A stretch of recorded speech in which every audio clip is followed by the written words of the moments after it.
all go to the lobby. Let's all go to the lobby to get ourselves a treat. Let's all go to the lobby. Let's all go to the lobby. Let's all go to the lobby to get ourselves a treat. Delicious things to Welcome, ladies and gentlemen, and everybody in between, to the Double Feature Podcast. I'm your host, Dean, joined by my delightfully delicate, debonair co-host, David. How the hell you doing? Yeah, you slipped that delicate in there as if I wouldn't notice, but I'm doing good. I tried. I'm doing Nice. good.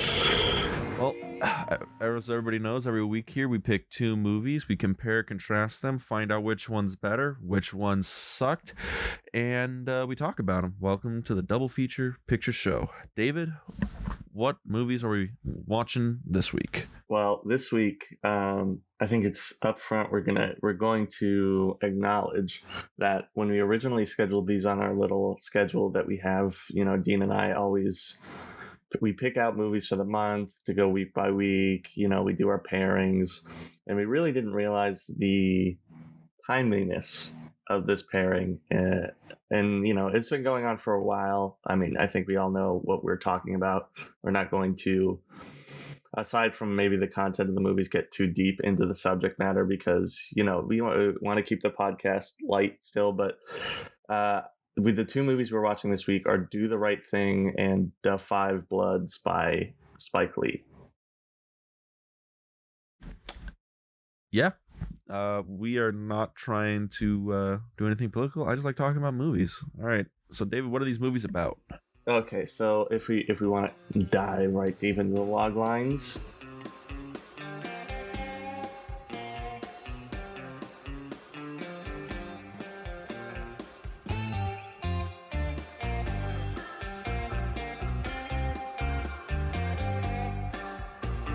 we have a jaded pizza boy struggles to balance fatherhood, a dead-end job, and the rising heat between neighbors and Bed-Stuy. And 4 Vietnam vets unite to relocate their fallen comrades' remains in the jungle and cash in on a long-forgotten exit plan. Those are your log lines for this week. Mm-hmm. I mean, where do we begin? Where do we even begin? Do we want to start with the oldest film or the one that's more recent? Well, I guess, yeah, if we're going to just go by what we list first, let's go ahead and start with Do the Right Thing. I mean, let's do the right thing and do the right thing, Exactly. Yeah. So, you ever seen Do the Right Thing before this? No, I haven't. It's one of those movies that everybody knows, you hear a lot about, and when you kind of finally get to sit down and see it, you think a lot about the entire time I'm watching it. It's one of those movies where you are caught by the importance of the film. Mm-hmm. I had a lot of fun watching it, actually, is something I didn't think I was going to have so much. The movie ended up actually being really funny at parts, and it was very lighthearted at certain parts, despite being about what it's about. And I think that's an element to Spike Lee's filmmaking that we're going to find out about as we talk about both of these films even more. But it was interesting to watch it for the first time, especially with what's going on right now. All right. What about you? Have you seen it before? Yeah, I saw it in when I was at when I was in college. I watched it for a media aesthetics class about motifs. That's where I watched this for the first time. I think it's good. I think it's a fun movie. But I think there's some parts of the film that are a little interesting? Question mark. Mostly just because it's you can tell this is really early in Spike Lee's career. I don't know if this is his. I know this isn't his first movie. I think this might be his third. I think. But let's spot check that one because I actually don't know either. Let's I know see. it's super early. If we go over to his filmography, we got this came out in 1998. Or 89. Or yeah, I'm sorry, in 1989. She's Gotta Have It actually came out a few years earlier in 1986.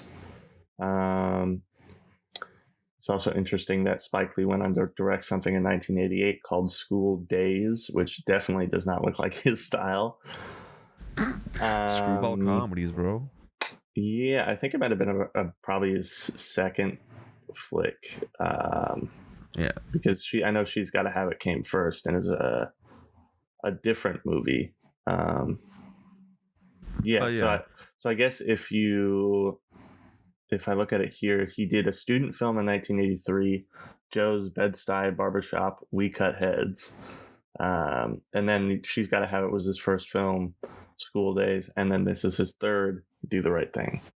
Okay, so yeah, but like a lot of the film, like you can tell this is early on in his career, and I don't want to besmirch the man, but you can still feel the film school in this movie. Oh yeah, I think that's apparent. Definitely, Spike Lee is definitely a product of this era of, I guess you want to say, independent directors who are very influenced by authorship and trying to do it their way, trying to have a very defined style. And I think Spike Lee definitely did certain things that defined himself as one of the greats, and as popularizing certain techniques that I think are can definitely lift up a story. But I also kind of know what you mean, in that there are certain things where it does feel a little, I'll call it stiff. Like, you know how a student coming out of film school, their work can feel stiff and not as fluid. And I think there's some technical things in this movie that definitely seem stiff. Yeah. But other than that overview, let's jump right in. Right. So we open on a dance music video. Yeah, that was a little weird. That's one of those things where I was like, this feels like something like a film student would think would be badass way to open, with having Rosie Perez dance like half naked to Fight the Power by Public Enemy.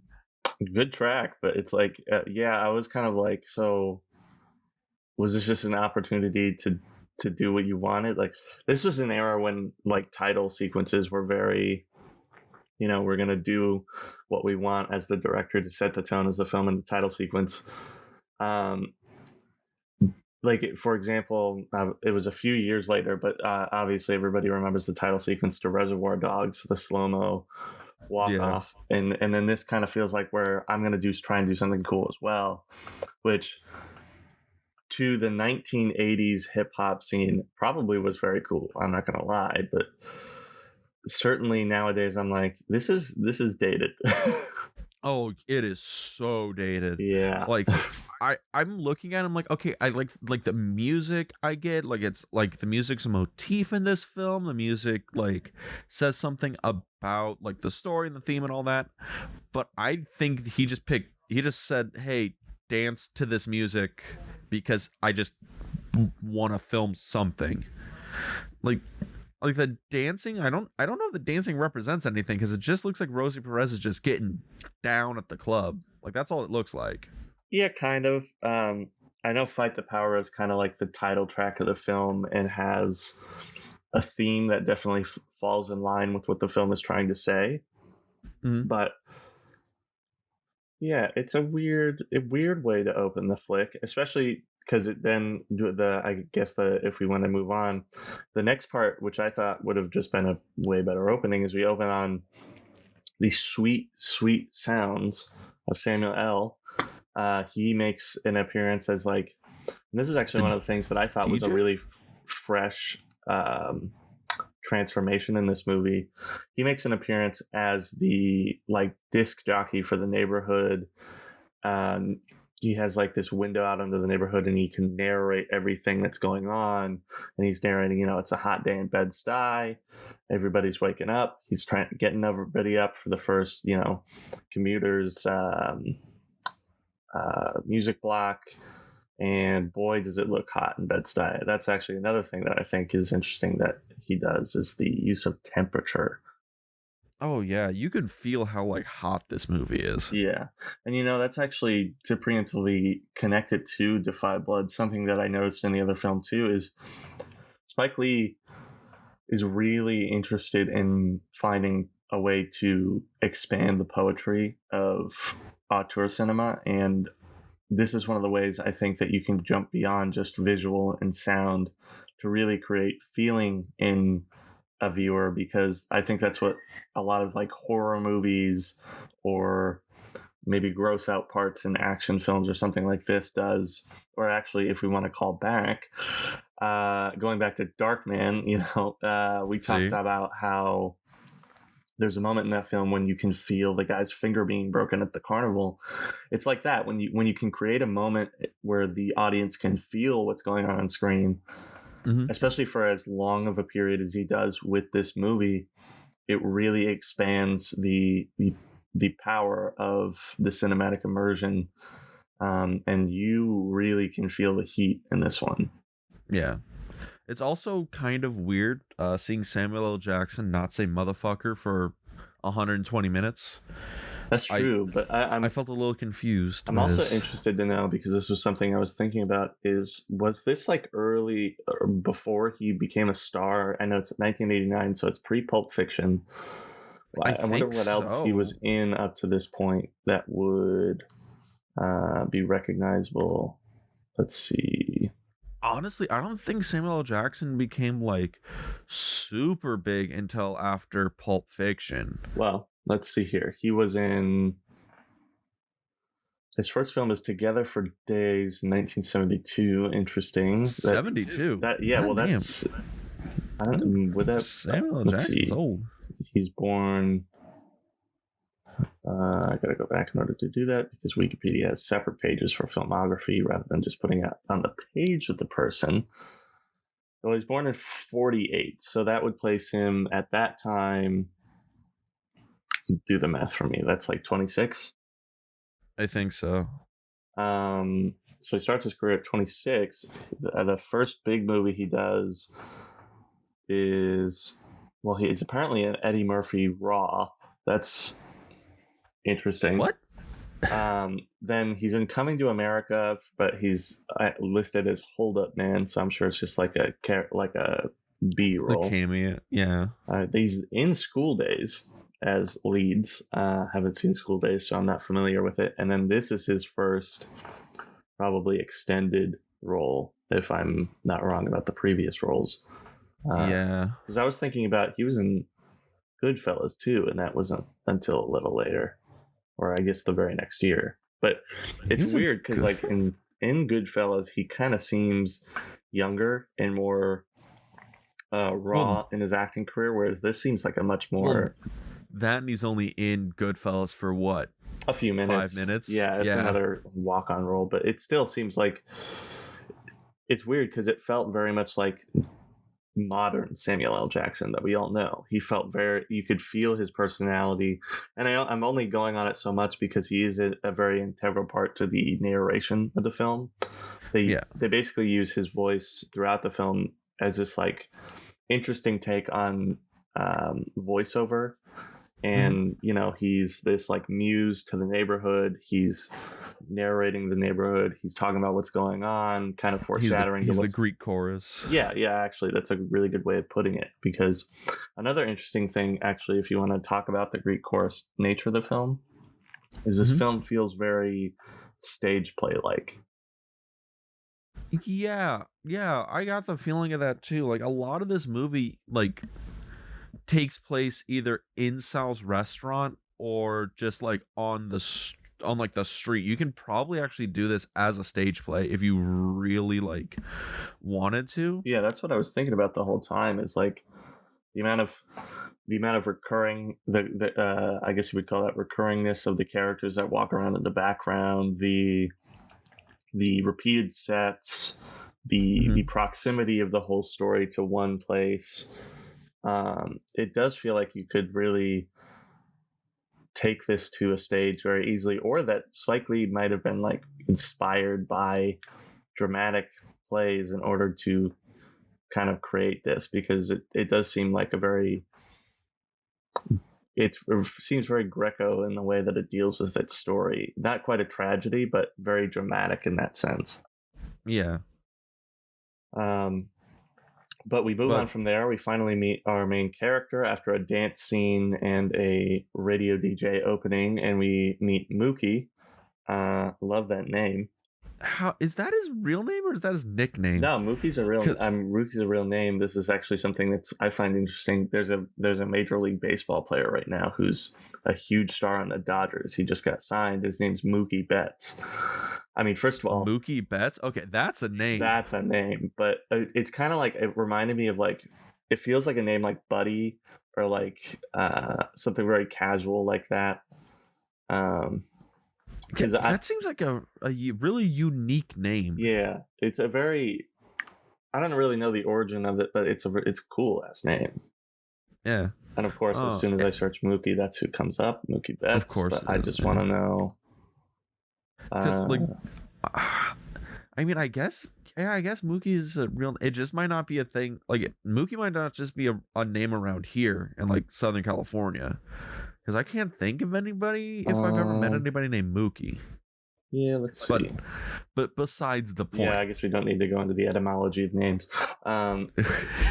Yeah, that might take us a little too off track. Yeah. So we meet Mookie and he's sleeping in his like sister's bed or something.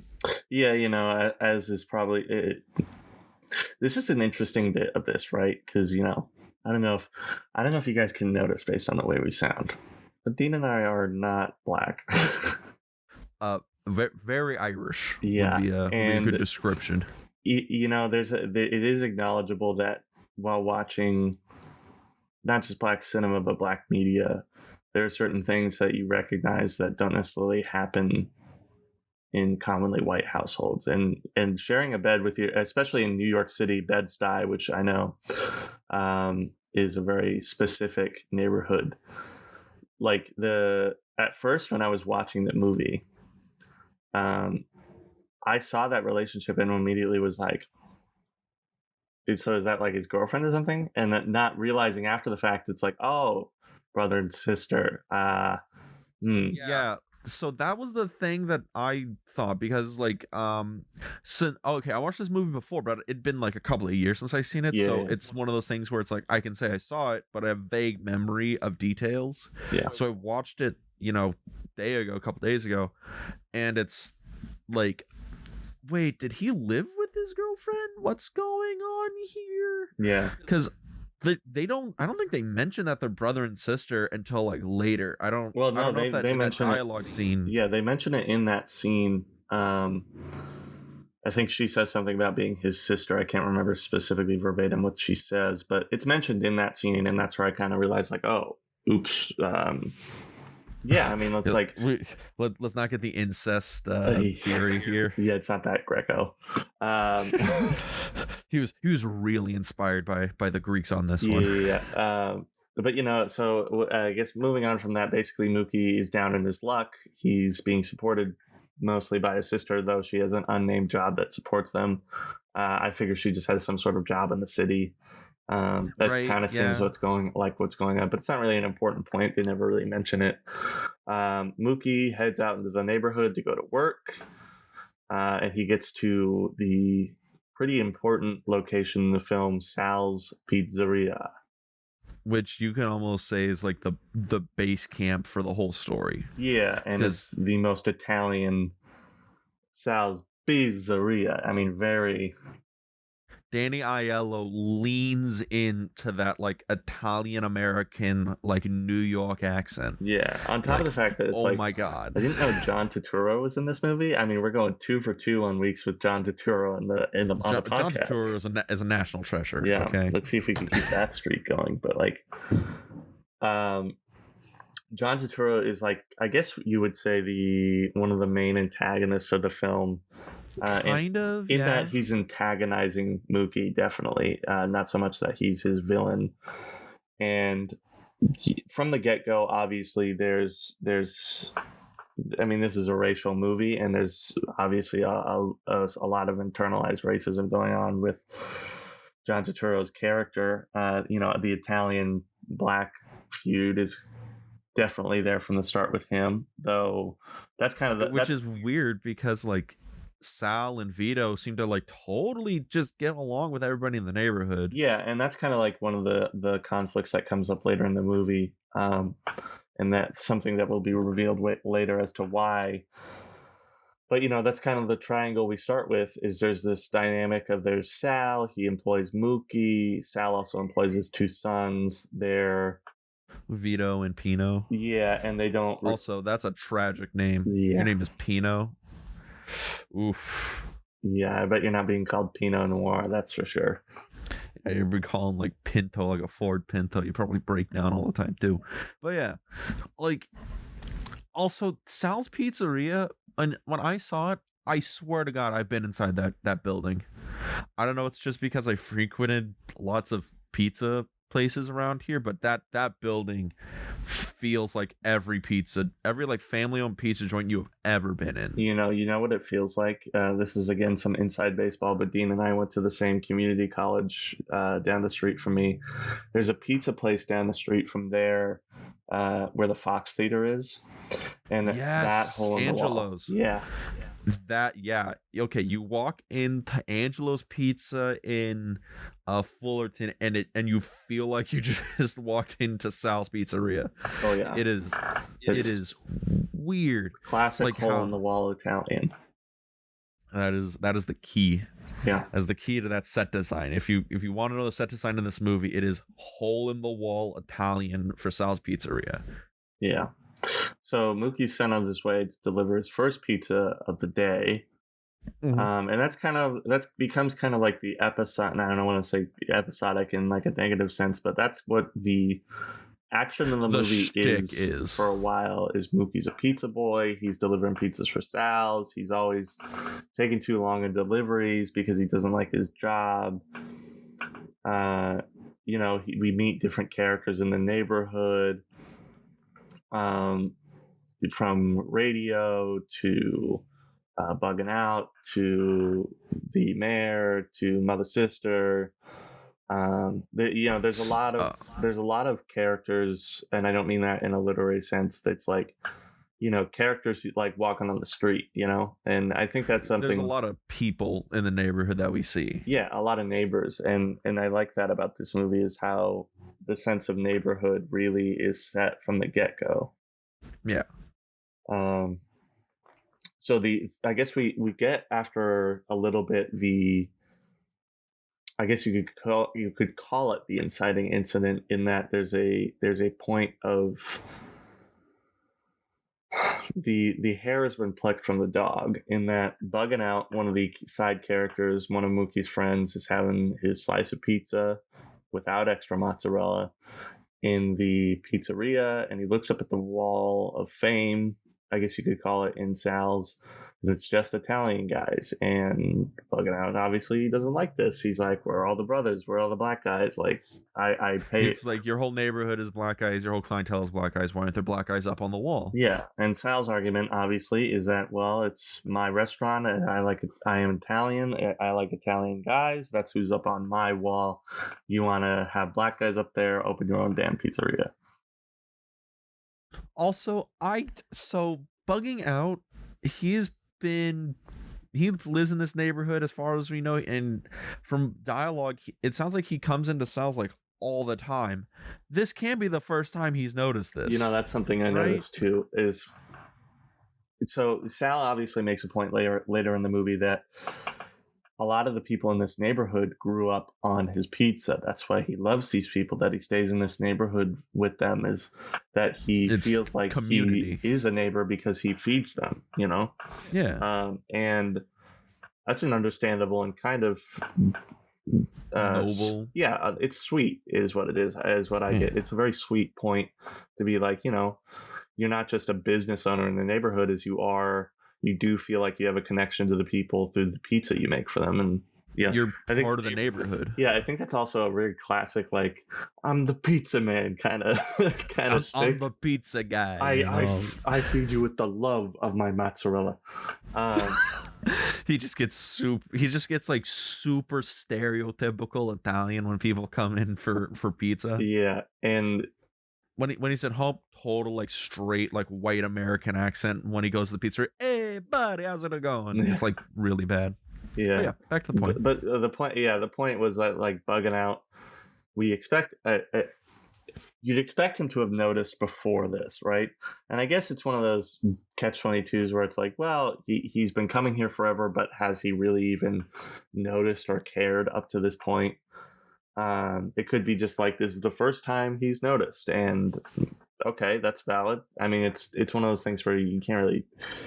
We continue to find moments on the show that if you pick them apart too much, you're like, well, I mean, anything's possible. Yeah. Like we can get really nitpicky, but like, you know, there's a point where it's like, okay, this just has to happen for the story to progress. Yeah. So and that's like the argument they have, and obviously bugging out makes a scene, and Mookie basically has to be like, all right, stay away from a week because you're causing trouble. Sal's like, are you troublemaker? You a troublemaker? And then bugging out's like, yeah, I'm a troublemaker. You know, it's kind of one of those. It's like I feel like it became less about, and this is actually an argument I think we'll make later in the movie, it became less about the photos and more about the pride. But I think that'll come up a little bit later. Also, like, is it just me, or does bugging out seem like he's just looking to be pissed off about something? Well, yeah, I was meaning to bring it up later because of the implication of what the rising conflict is. Yeah. But going back to like why I thought this movie was a very important watch for what's going on right now is I don't think it just has to do with like the contemporary political problem that we've been dealing with the past few months. I think it also is a little bit having to do with like that felt like cancel culture. You know what I mean? Yeah, a little bit, because like bugging out, he wants to close down Sal's restaurant, and he wants to boycott, and he wants to like tear it down for like perceived like racial injustice. Yeah, but not. But there's this thing he says this whole movie that I caught onto and held onto where he's like, we want Black people up on the Wall of Fame. And it would be one thing if he was saying, I want this, but he continually goes around to people, the regular characters in the neighborhood, and they don't seem to care all that much. Yeah, like it seems like he was only able to get okay, because I think he talks to like everybody in the movie, at least all the side characters, and he only gets Radio Raheem to come with him, and that's only because Radio Raheem just seems to also just not like Sal because all that much. Sal. There's an argument they have over both Cheese and his radio. Cheese is a very interesting symbol in this movie, and I don't really get it, but at the same time, you know, because.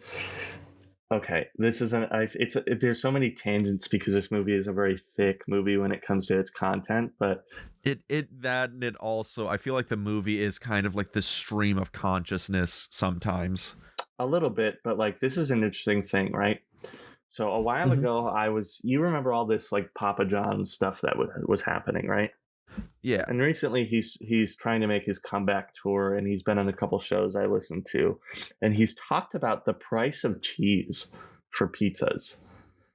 I mean, it's ridiculous. It's really like cheese is like barrels of oil for pizzerias. The price fluctuates by day, and like it can get very expensive versus pizzerias have to literally budget apparently around the price of cheese in order to see if they're going to make more or less money for the month. I mean, it makes sense. Yeah, I mean, cheese is. Considering what you have to go through to make pizza. Yeah, and that too. It's a very in-demand thing, and you know, it's one of those things where after a while, I was like, I can kind of sympathize with Sal charging extra for mozzarella. I don't know why everybody gets so mad about that. Yeah, it's like also he is not charging a lot for pizza. It's he's charging 50 cents.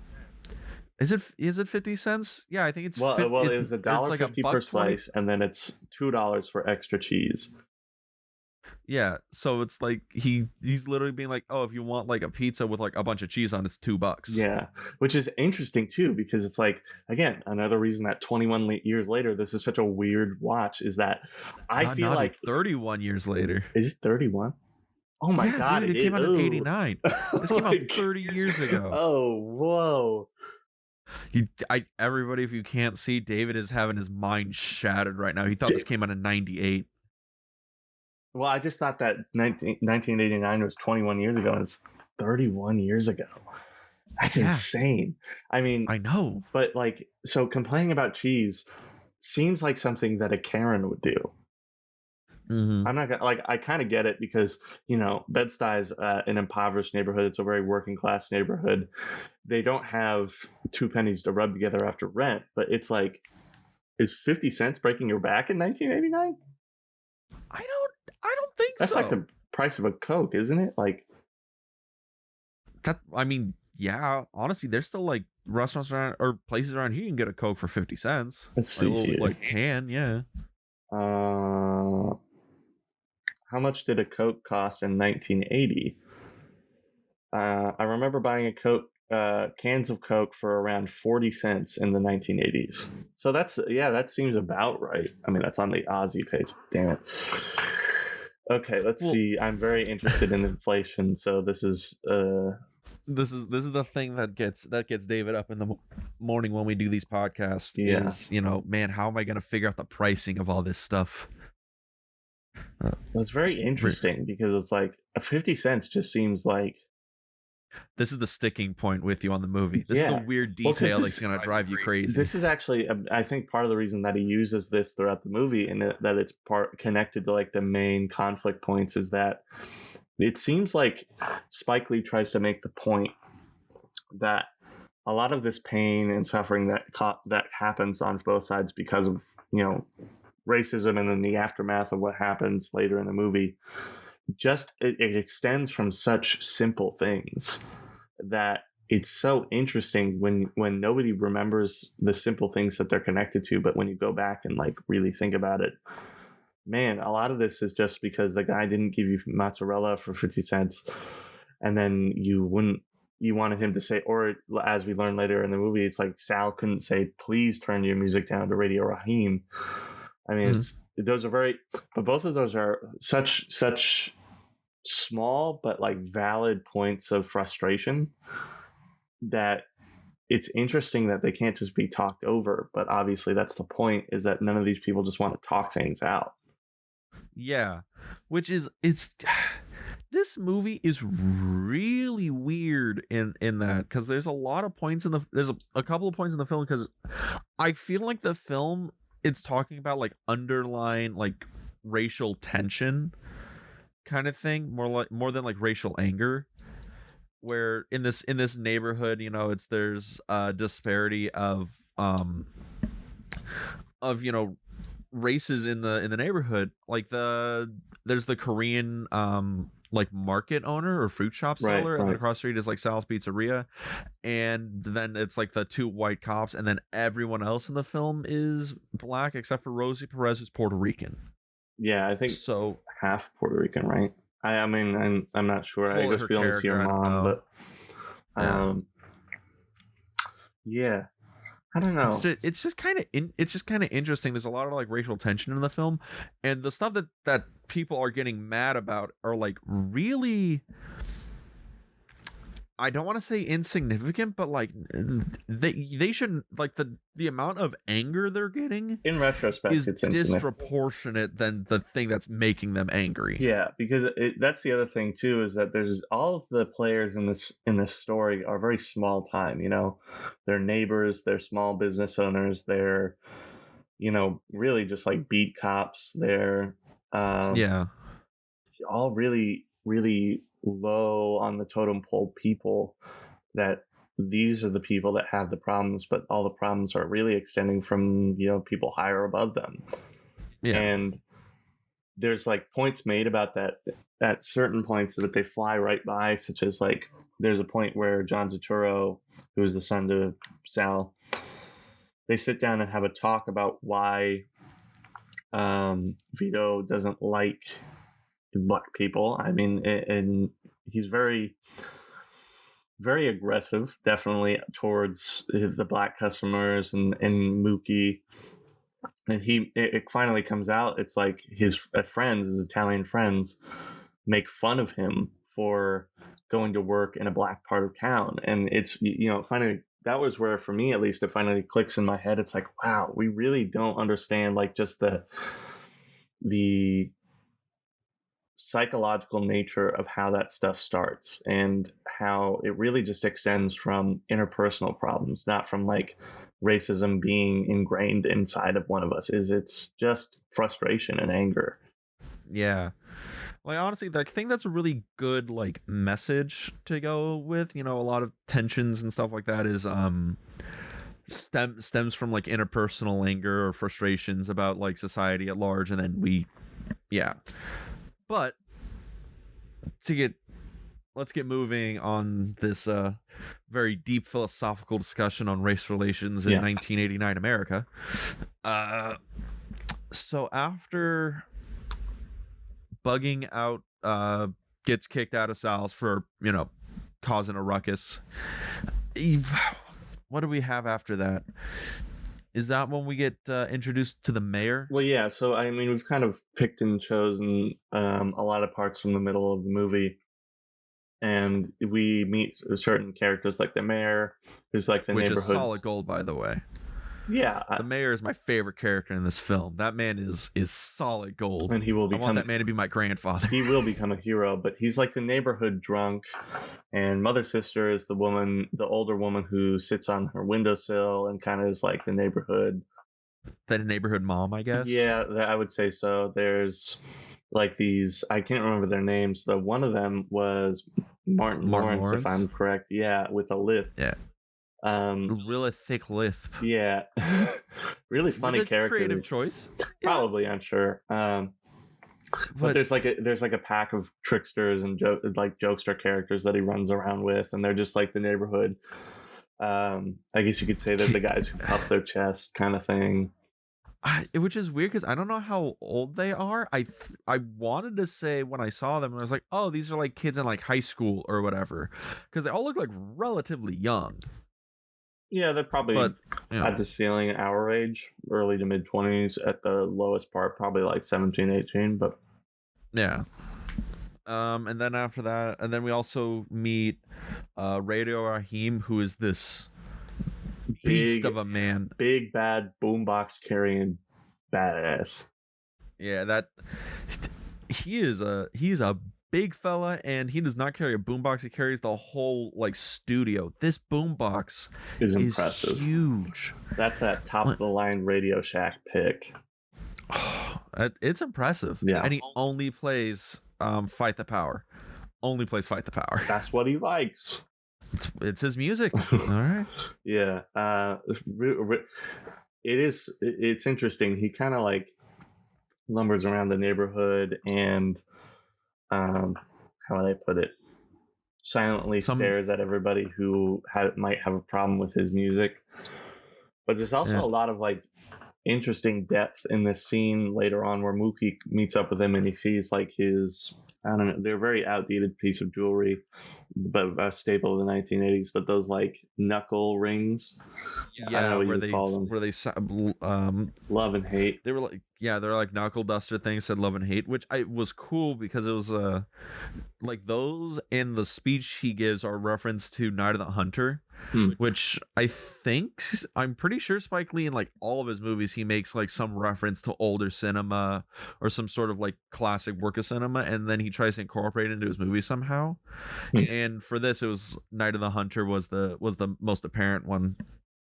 Enlighten me for a second. Night of the Hunter is. Oh, Night of the Hunter was a early 1960s noir film. Starred Robert Mitchum. It was about this Southern priest who goes down to the South, and his whole thing is that he infiltrates like family. He marries like these single women or whatever, and he kills them and takes their life insurance, and then he goes on to the next town. Interesting, because this is like during because it takes place in like the Great Depression, right? So they're not chasing him down, and eventually he ends up in prison for some reason, and his cellmate is a bank robber, and he finds out that his cellmate hid like a couple $1,000 because it's supposed to take place in 1930 something, so that's a shit ton of money. A couple $1,000 somewhere on his farm, and then when the bank robber dies from being executed, the preacher, Robert Mitchum, goes to that town and tries to like weasel his way into the community successfully, marries the mother, and then the kids have to kind of like, they know he's a bad guy and they have to like, warn people, but they can't because no one believes them. And it's really interesting. It's actually a very good and stylistic movie. I very much enjoy it. Interesting. Well, I would put that on your watch list, anybody who's listening, because that's something I'll have to check out. It's very good. Yeah. But yeah, there's like this interesting thing that pops up in this scene with Radio Raheem, in that I think, personally, that kind of is a point where like the theme of the film is outlined most, right? There's this really interesting argument that the famous vlogger Casey Neistat once made in one of his short films, and that it has to do with like romantic love. But I think there's an interesting dichotomy, like duality thing that is going on here, in that he outlines how a lot of relationships go through moments of love and ego. And love are those moments where you have understanding and compassion for your partner, and ego are the moments where you have selfish thoughts and malice. And I think there's an interesting parallel in this, where the love is the compassion and the respect you have for your neighbor, and the hate is the selfishness and malice you have for your neighbor, that continuously drives the entire conflict in this movie. Not to say that, anybody on any given side is necessarily selfish, but that I think we get caught up in ourselves a little easily before thinking about the implications of what the next event will be as a result of what we did. And that's going to come up later, because as basically the day goes on, Mookie continues to deliver his pizzas, which he says he never delivers cold, though sometimes it feels like he takes forever to deliver these pizzas. Also, he is a terrible delivery man. Yeah, I'm kind of expecting him to be one of those delivery guys who's like going to put the pizza up under his arm vertically. You know what I mean? Yeah. Because honestly, like, no hate on you, Mookie, but Sal's doing you a favor, dude. You are super bad at your job. Oh yeah, and that's actually a thing that like a lot of people make a point to him, is like he keeps telling people get a job, but it's like, Mookie, you're delivering pizzas, albeit for $250 a week, which actually seems like a pretty sweet deal, plus tips. Yeah. And I don't know what the tip situation in Bed-Stuy is, but like, it's Yeah, I mean, can't be nothing, And Sal pays him just straight cash every week. Yeah, doesn't no have taxes, to like worry about me. Yeah, like that's pretty good for like 1989. Yeah, I mean, especially when I went back and looked at it, the price of a Coke in 1990 was 89 cents. So I'm sure that you can make buy more than a 12-pack of Coke at least. I'm sure you can pay for other things. And so yeah, because what is it? That means he's getting $2,000 a month from just delivering pizzas. That's $1,000 a month. $250 a week, 4 weeks in a month. Yeah, sorry. He's getting $1,000 a month just delivering pizzas. I can't imagine rent and all that stuff is that high. Yeah. In Bed-Stuy in 1989. I mean, it's New York City, so I mean, you never know. That's true. And not to make a point of it, but it is a racially disadvantaged neighborhood where they probably don't own the buildings within their own race. So I'm sure there's not a whole lot of agreement upon the price of rent, but bruh, like, let's be real here. Like, the apartment we see is like a 1-bedroom studio. Yeah, but like his sister also supports him for the most part in it. I don't know. It's interesting. There's a lot of angles to the way this movie interprets everything. We live in a society. Yes, Joaquin Phoenix. We live in a society. Yeah. So anyway, I guess to move it on to the sun setting, because this day, or this movie, this story. Before we forget, there is a sequence in this movie that is going to be very informational to anyone out there who wants to learn racial slurs. Yeah. Do you know which one I'm talking about, Mr. David? Is this really weird, like, non sequitur? I don't know if it kind of comes out of nowhere. Non sequitur is a good way to put it. Yeah. Yeah, where somebody makes. So, it's this fast zooming shot in of like 4 or 5 different characters, and it's just them just spewing racial slurs about the next guy in the chain. Yeah, like And it's Mookie does Italian slurs, Vito does black slurs, the corner store does white slurs, the cop does the Mexican slurs, the Mexican. Latin slurs, I guess as what you would put it. Though the cop probably thinks he's Mexican. I'm not gonna lie. Yeah, it's New Though I'm York. pretty sure it's Puerto Rican resident says stuff about the Asian shop owner. I think, everybody's flinging. They're flinging solid hate too. I mean, it's like there's some points in there where I'm listening to this and I'm like, oh god damn, dude, that's like a big yikes. Them fighting that's words. Like you thought about it before going to bed. Like, ew. That's something like, dude, you writ that down. Like, that's not something that came off the top of your head. You like writ this down. You like wrote it down and you practiced it in the mirror just in case you needed to yell at somebody in traffic today. Yeah. That's spooky. Yeah. But yeah, so if you're very interested, that's because that's a thing in the movie where things like build up and there's like a tension thing, and then sometimes there's these non sequiturs. Like it'll just cut to the radio and it'll be Samuel L. Jackson making the commentary, or it'll cut to scenes like that where it's just people spewing like vitriolic shit.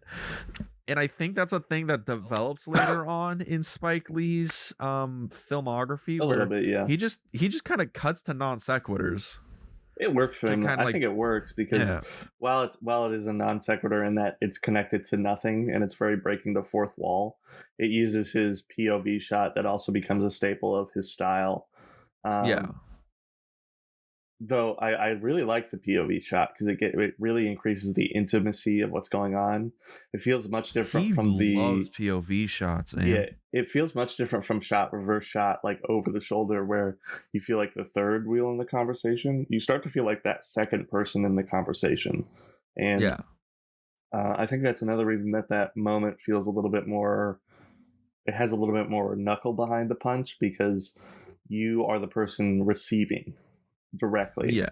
And so basically, the sun's setting, we're getting towards the end of the day, and two kind of very important things happen. One of them is a little bit of a non sequitur, but one is finally picking up on the storyline that I think is the through line of the film.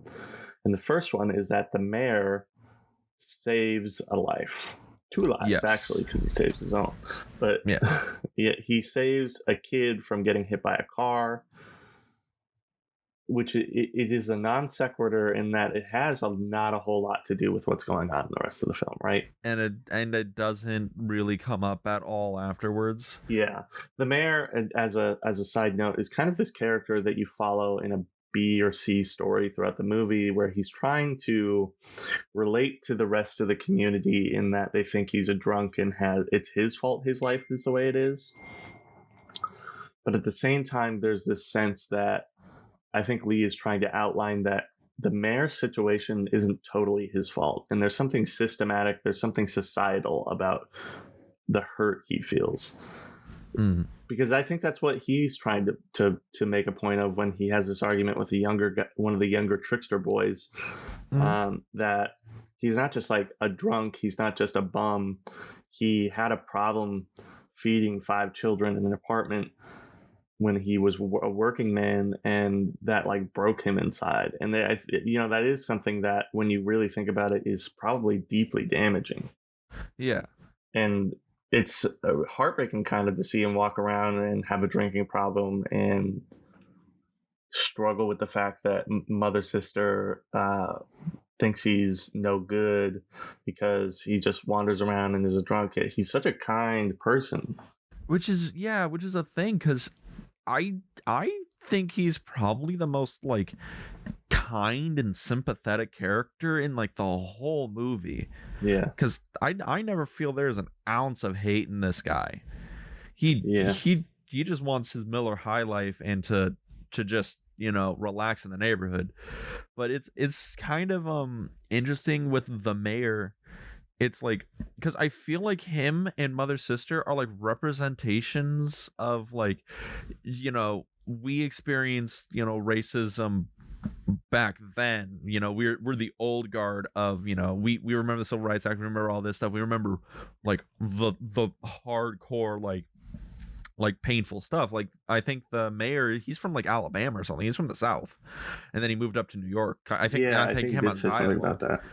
Yeah, and then like the kids that he talks to, they don't seem to understand that he, like, the life that he lived was so much different than the life they lived, kind of thing. Yeah.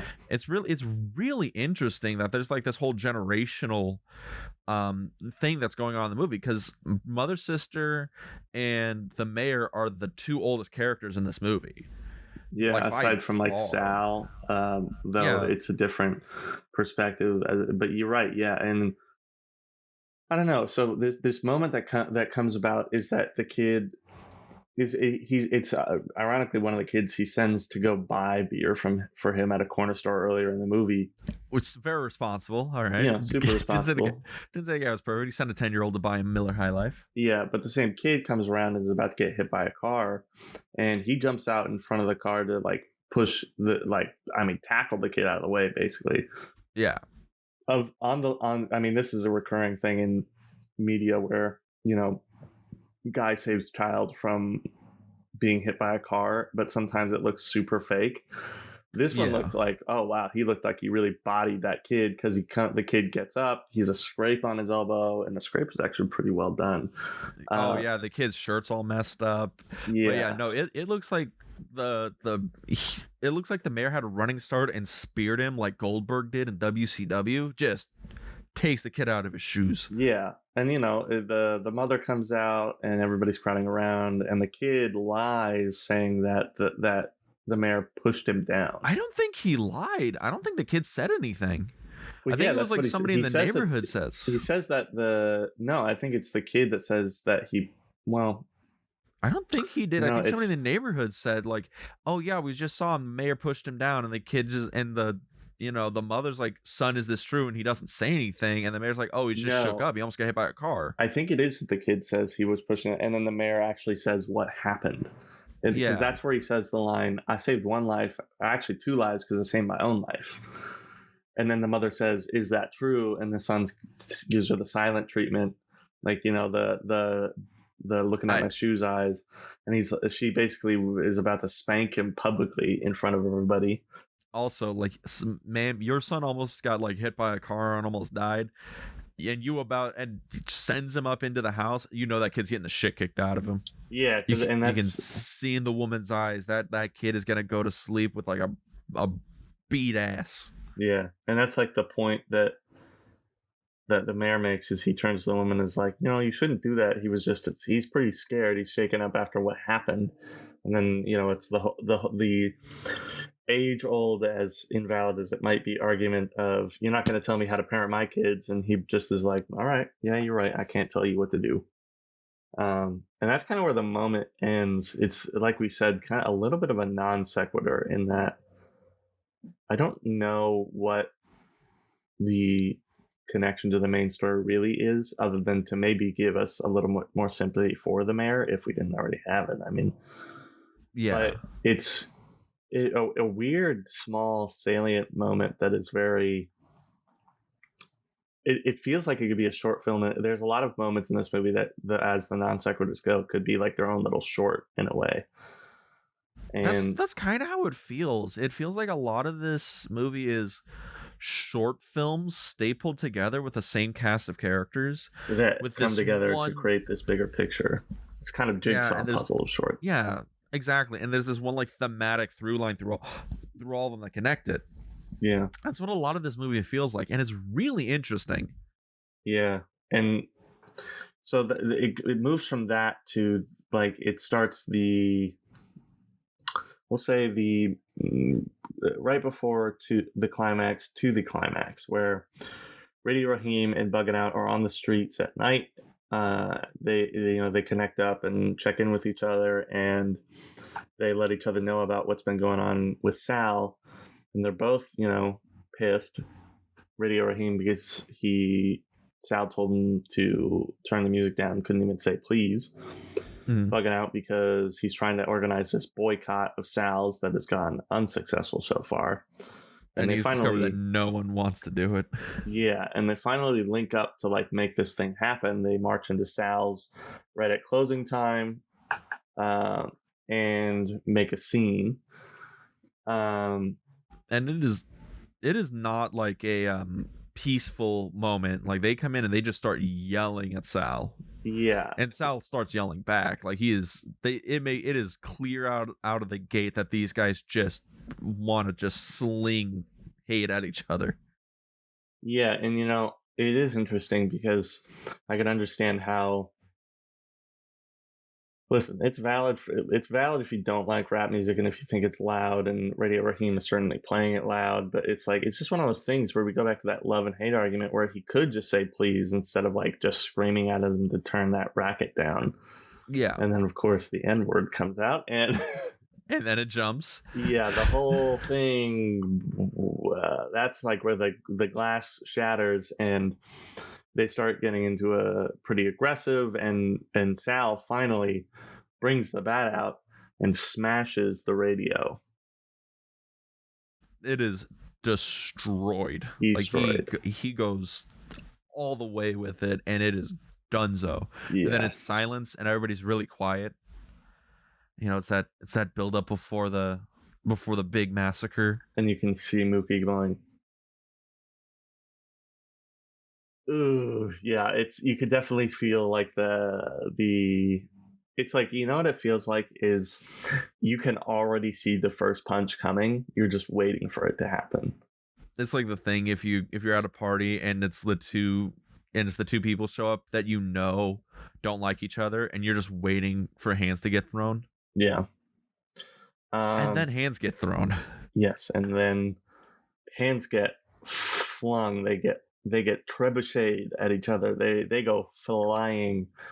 Because Radio Raheem just goes across the counter, grabs Sal by the scruff, and just flings him right over the counter. Yeah. And Danny Aiello ain't a small man. Like, Radio Raheem is a strong boy. Radio Raheem ain't a small man. He's about twice the size of anybody in the movie.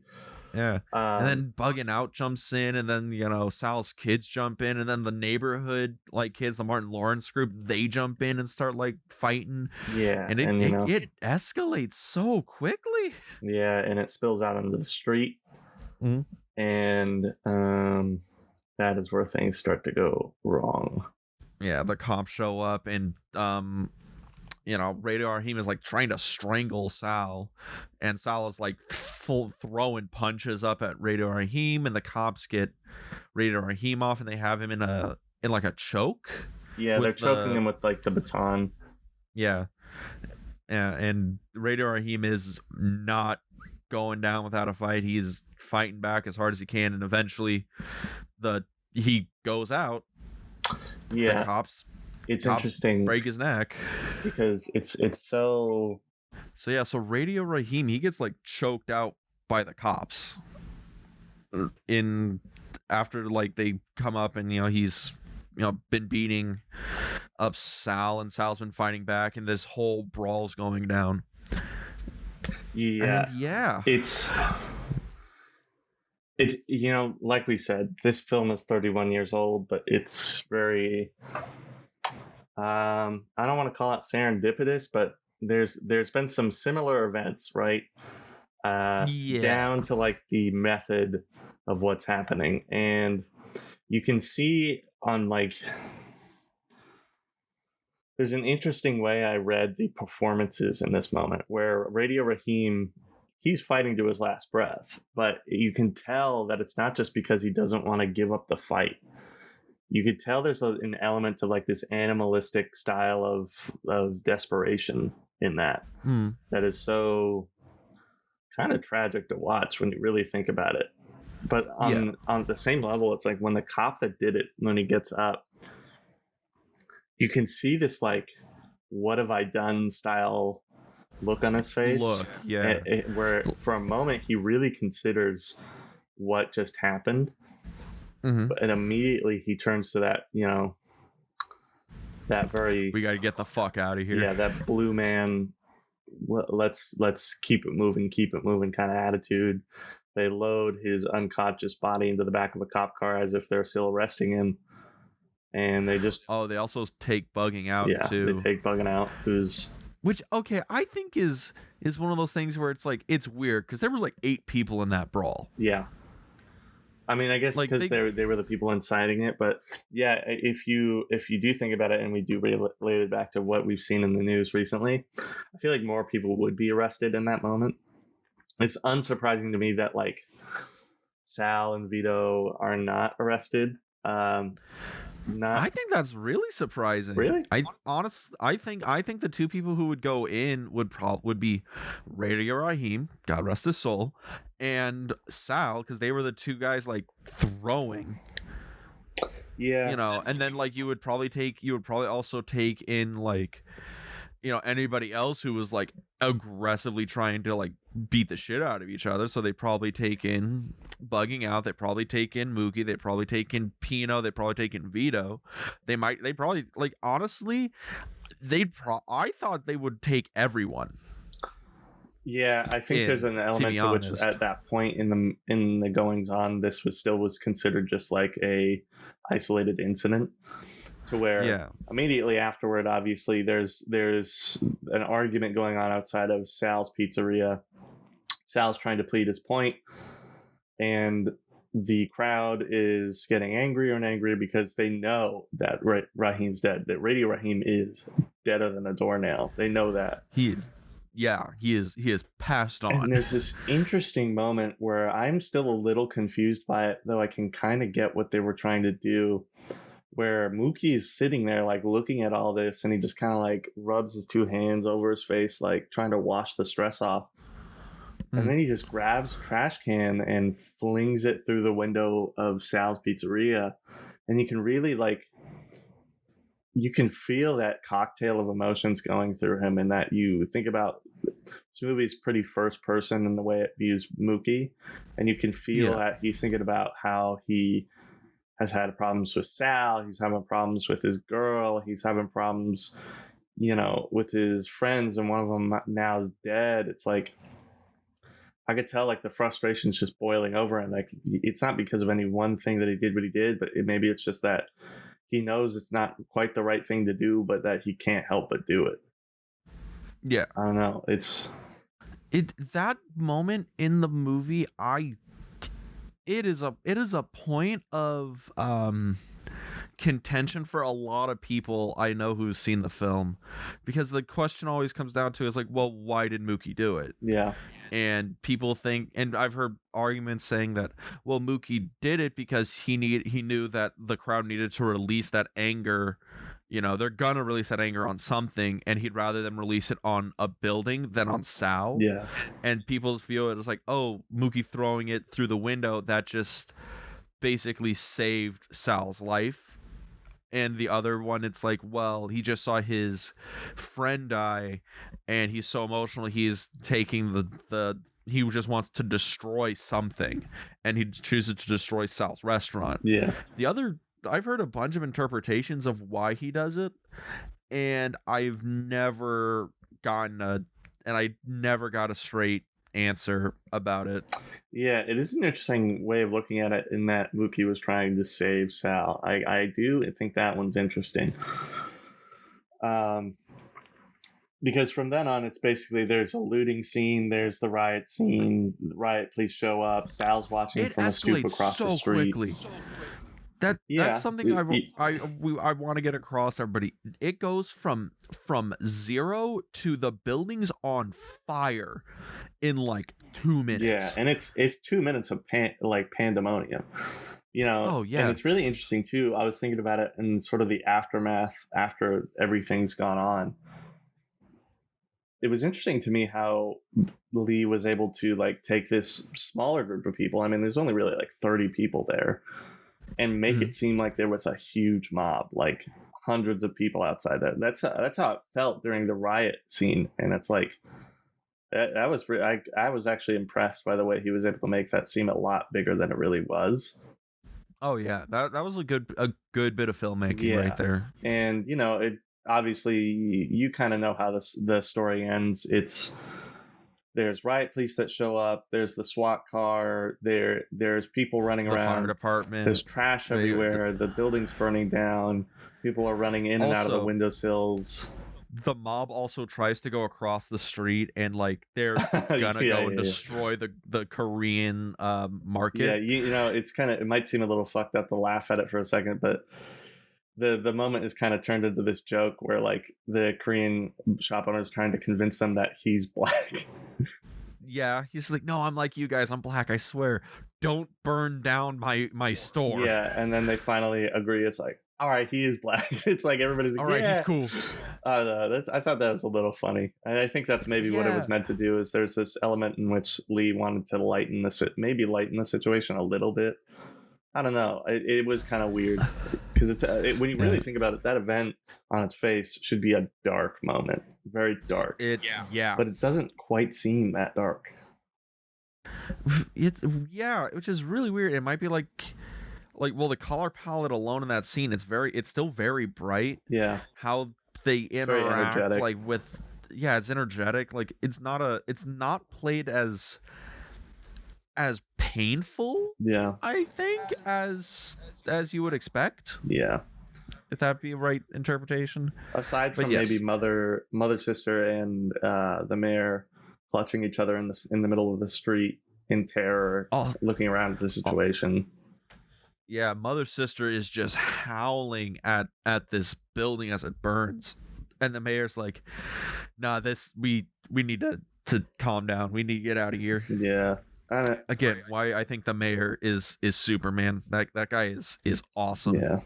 But you know, the scene kind of fades out, and we get this. I don't know. This is where I really started to think a lot about the film while I was watching it. You know, you open the next morning in the last 5 minutes. Pretty much. I guess you could call it an epilogue. In that, you open up and Mookie's like, I gotta go get my money from Sal, and I'm sitting there like, I don't think you get any money from Sal. I don't think Sal has any money left to give. I'm over here being like, honestly, I would have just been like, yeah, that was my 2 weeks. Yeah, because I legit thought when I first watched this movie that when Mookie shows up to Sal's restaurant, Sal's gonna be there and he's gonna kill Mookie. He's like, dude, you smashed my window, you literally caused the burning down of my establishment, and you came here and you're asking me for money. I thought Sal was just gonna beat Mookie to death. Yeah, like with his bare hands in the streets. Or I thought that Vino was gonna, or Vito, whatever his name is, John Turturro. Or Pino. Yeah, Pino. One of the, whatever he is.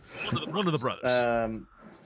I thought he was gonna have a moment in that scene too, but it really just is between Sal and Mookie in that we get an argument between them about Mookie's trying to get his money. Sal's like, you want your money out of nothing. You don't even aren't even affected. And Mookie's like, I don't give a shit. I'm trying to get paid. And Sal's like, my entire livelihood, this building, this place I put together with my bare hands is gone. Yeah. He's like, I have nothing right now. And, you know, Sal is like, fine. He gives him $500, which is like... Just 500 in cash. Yeah. Just pull that shit out and just throws it at him. Yeah, wads it up and throws it at him. And this is kind of actually an iconic scene now, looking back at it. This is the one I think everybody probably sees when it comes to Do the Right Thing, is the whole... You keep it. No, you keep it. You keep it. No, you keep it. Yeah, because Mookie only wants the $250 for the week. He doesn't want the $500. Yeah, he's just about his principle of getting paid. There's like I said, there's a bit of the selfish individualism in that it's not, you know, selfish. It's that it's self, you know, I got to look out for me. And that's kind of where the movie ends. There's a short voiceover outro from Samuel L. And then there's some people playing some basketball back and forth in the street. And then it ends with 2 quotes. A couple quotes from MLK and Malcolm X, which is... They have 2 conflicting ideologies in those quotes too. Yeah, it's that ideology of using love and hate. And I think Well, I wouldn't label Malcolm X as strictly hate. I do think there's people Well, often. it was the avocation of nonviolence and violence. Yeah, and I think it's interesting the way that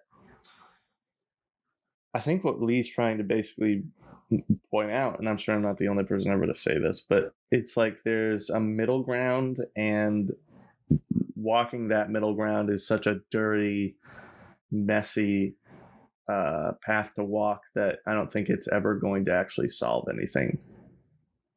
You know, there's this because there's this feeling of non-resolution at the end of the film, and yeah, I had a real issue with that. I kind of with get it the end of the because movie. it's like fucking 31 years later, the issue still isn't resolved by any means. In fact, I think we're practically still in the same place, and it's getting pretty. I mean, I don't know. All I'm saying is there's some familiar things going on here, and yeah, I'll give you that. There's familiar things that repeat themselves. Yes, I will absolutely give you that. Yeah, and that's I guess what I'm trying to say is like it does seem a little bit like well maybe is this like the dance that we just have for the rest of time, or like how do we go out from here? And I think Lee just has to kind of say, well, all you can do is look out for yourself, so you better look out for yourself. That's really what the end of the movie sounds like. Yeah, where it's just like Mookie's like, I'm just here for my money, I don't give a fuck.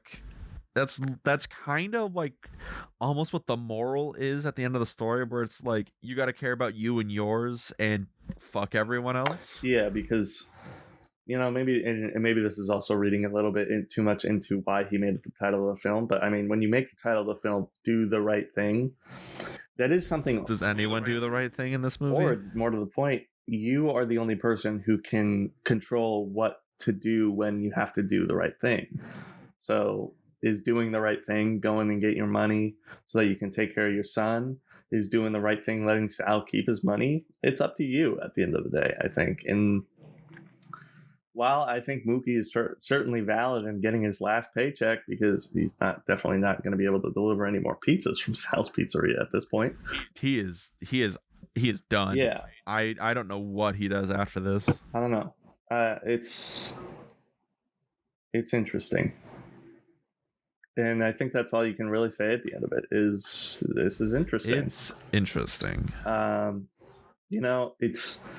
This was going to be one of those episodes where it might be a little hard to come up with deleted scenes, but I'm glad that our conversation actually did give me an idea for a deleted scene, and that I would love to see Bugganout's face when Sal goes to his cheese guy and says, the prices for cheese are up this week, and Bugganout goes, you mean prices for cheese change?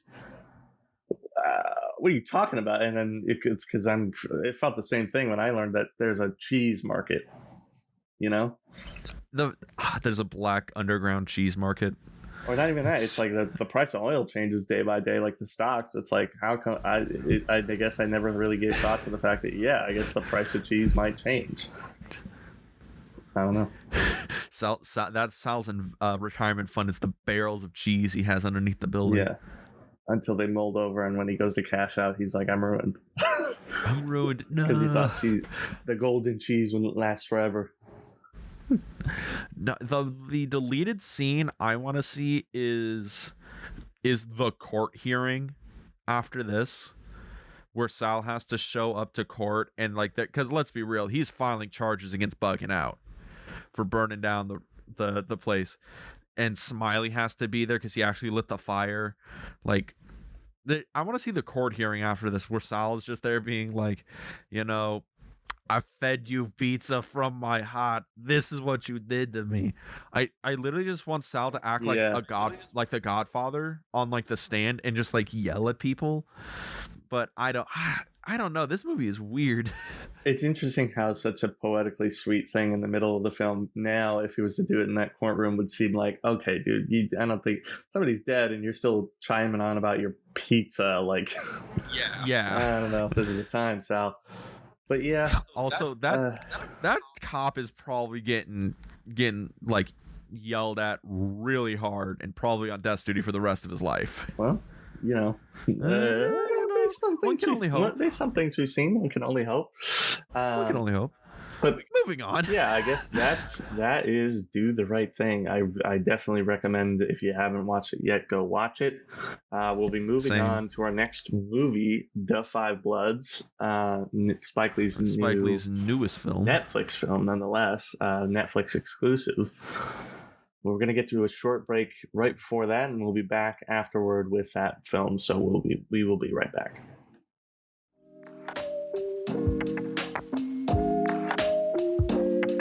Hey Dean, did you hear about my new podcast? Nah, fool, what is it? I started a podcast where I review different colors of custom paint and how fast they dry. Well, that's cool, but Are you going to tune in? I'll let you know what I think, but you should probably find something that doesn't suck and use Anchor. Oh yeah? Yeah, if you haven't heard about Anchor, it's the easiest way to make a podcast. Let me explain. It's free. I like free. It's a super easy way to record, edit, and distribute your podcast to platforms like Spotify and Apple Music, all without having to overcomplicate the process. You can even make money with no minimum listenership. I like money. And you'll make plenty of money if you have a better idea for a podcast. You have an idea for a podcast that's more exciting than watching paint dry? Then you should head over to Anchor. Download the free Anchor app or go to anchor.fm to get started.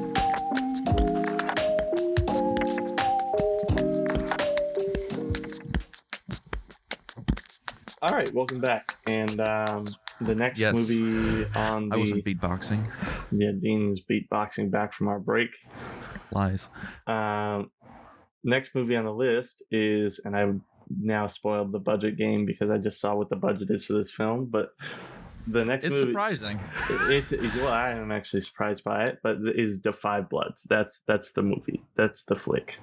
That's what we're watching now. Yeah. And have you seen this before now? Like, did you catch it when it just premiered, or is this first time watching it? I've waited for the podcast. I'm dedicated to the show, and I waited to see it, and this is the first time. Very interesting. Right. Very interesting. Yeah, I'm the same boat as you. I didn't watch it until the podcast, and this is a interesting film to say the least. So what do you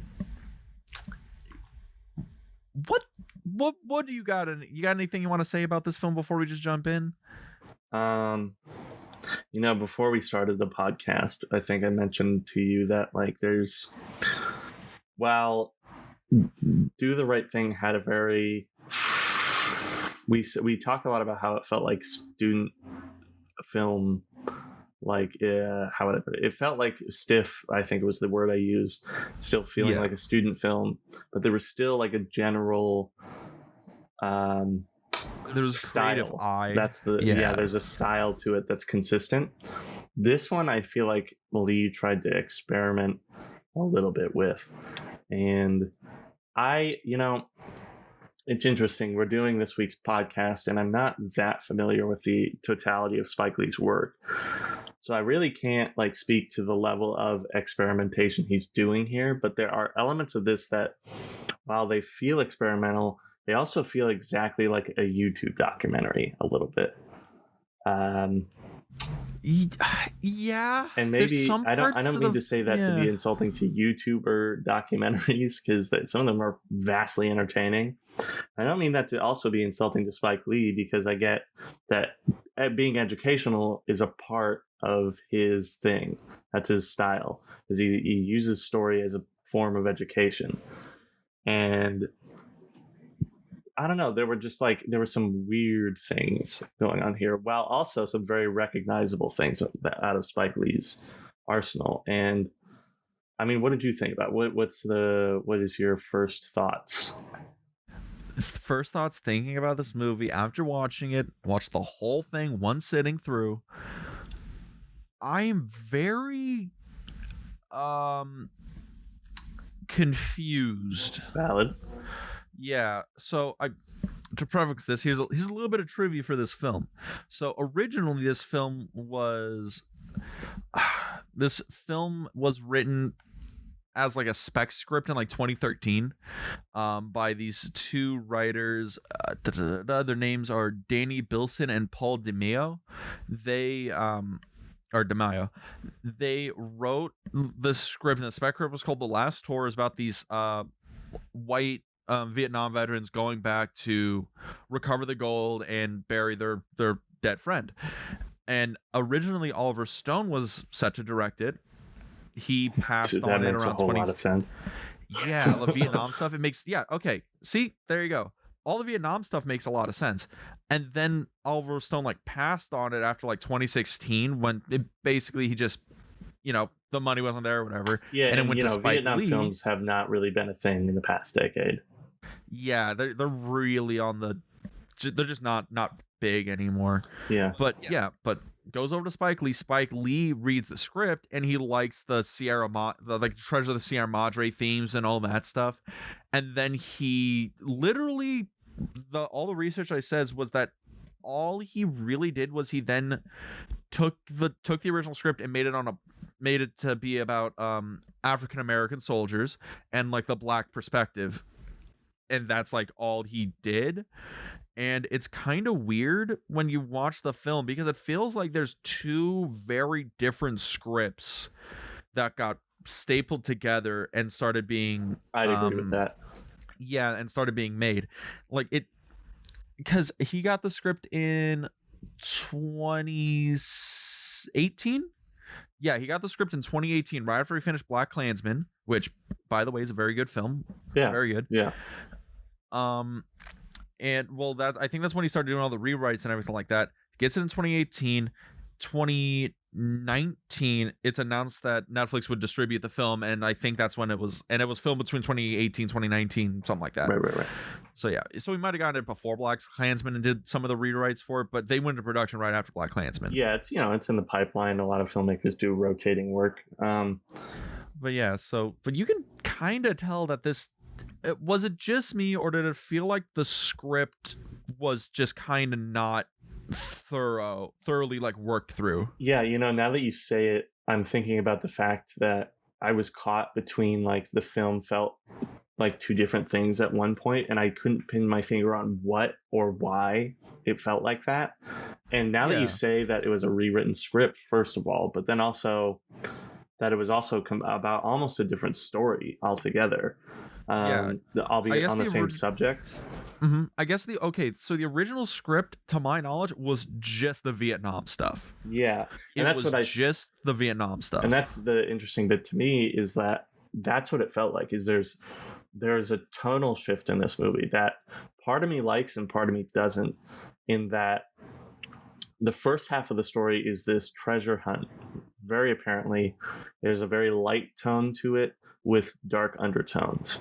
In that they're going on this treasure hunt. There's an element of secrecy. There's an element of risk, but by the time you get to the midpoint of the film, where they finally find the treasure, the tone completely shifts and it becomes this much darker, Heart of Darkness style story that takes all the dark clues from the beginning, and it's really like this yin and yang, day turns into night shift kind of story that is actually I don't know. Again, I'm not really versed in a lot of Vietnam stories per se. I know like the general tropes and story style of these movies, but I'm not I'm not totally familiar with a lot of the way that these stories try to write the second half. And it really I really actually enjoyed the second half of the movie a lot more than the first half because of I enjoy the tougher themes that the movie tries to tackle, because I feel like that's where the meat of the story is, versus this first part with like the treasure hunt and the Brotherhood, although I like the Brotherhood, is also a little bit felt like a Goonies style story where I'm like, okay, it's a little too light for what this actually is. I should prefix this where it's just like, I get what you mean. I think I liked the first half because it was more coherent. Interesting, because that's the one I felt was less coherent. Really? Yeah, this is going to be interesting to argue about then, because Okay, so should we get into the plot first, or should we start arguing first? That's the big question. We'll get into the plot. We'll argue along the way. Okay, it's going to be a road trip. We're going to stop every rest stop and we're going to fight. So that's going to be great.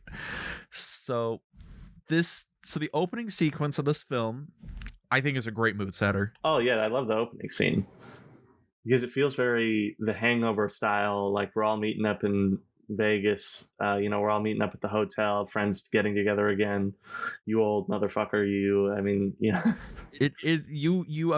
When they're meeting the hotel lobby, it's an immediate like recognition of like these guys are friends. It like you can tell it's like there's camaraderie here. It's one of those things where it's like you guys went through some deep shit. You might not have seen each other for 20 years, but like you see each other for the first time in like 20 years, and you're back there. You're back to like being 19 or 20, and you're just friends again. Yeah. It's you really feel that. It's really good.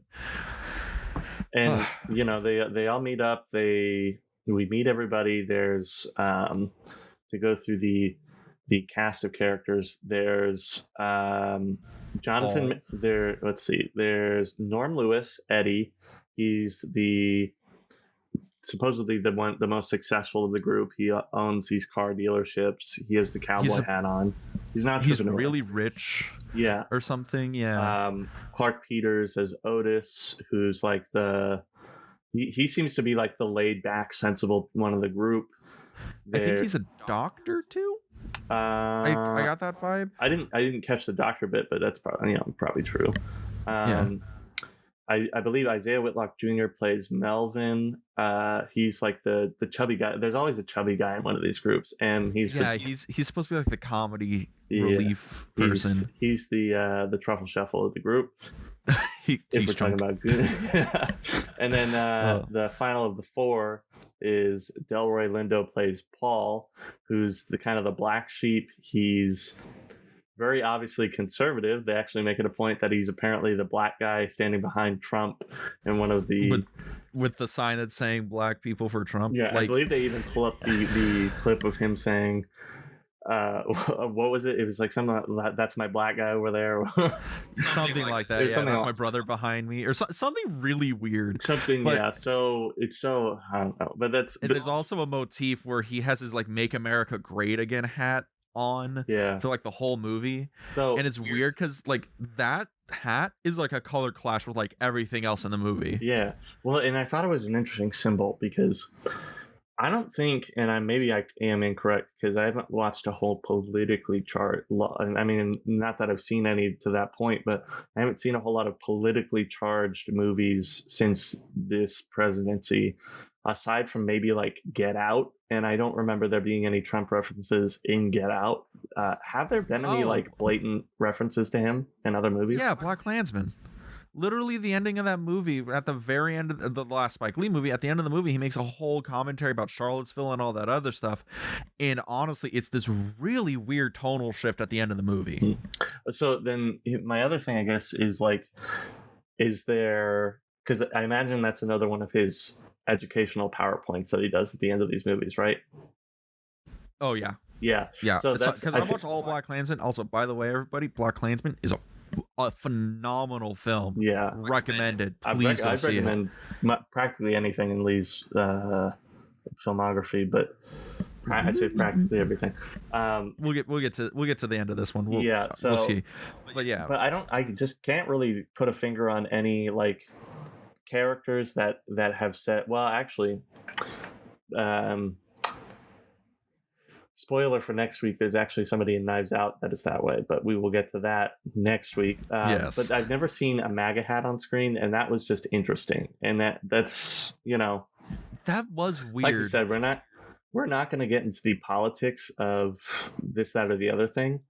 The story has plenty to say about it, so you take that with what you will. But it's interesting how he decided to explore that, because I think that's what this character is. It's an exploration into contemporary society coupled with what might be underlying all of it, especially for this specifically African-American character.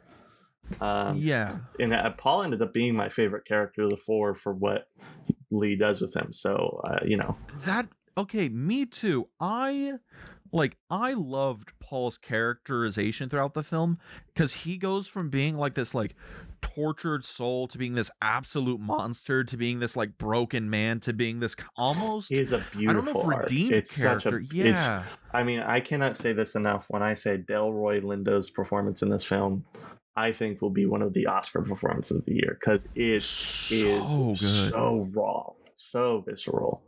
There's a monologue he does in the jungle at the end of this movie, Oh and my gosh, dude! I My got god, fucking goosebumps, yeah. dude. It's So so you know, good. and that's it's something I'm going to bring up too. Is that this is an interesting thing Lee does. We talked about in Do the Right Thing how there's these POV shots. There's also other things he does, like he does a lot of repeated cuts. That's one of the things he does because he does it and Do the Right Thing with a kiss, but it happens a few times in this one. And there's a couple other technical things that Lee does to use as storytelling moments. And the POV shot becomes very specifically done in this movie because while it was used in the last one for comedic purposes and or to emphasize points yeah, or like emphasize specifically words. Yeah. POV, this one it becomes very like he transforms it to use it as like almost breaking the fourth wall, but not quite because you can tell that the character is descending into madness. And it's so intimate and raw, and you can see the beads of sweat on his bald fucking head. It's like it's so good. Very that well scene acted. is Very so well. good. Like if of all the episodes we've done so far, I'm gonna say it flat out.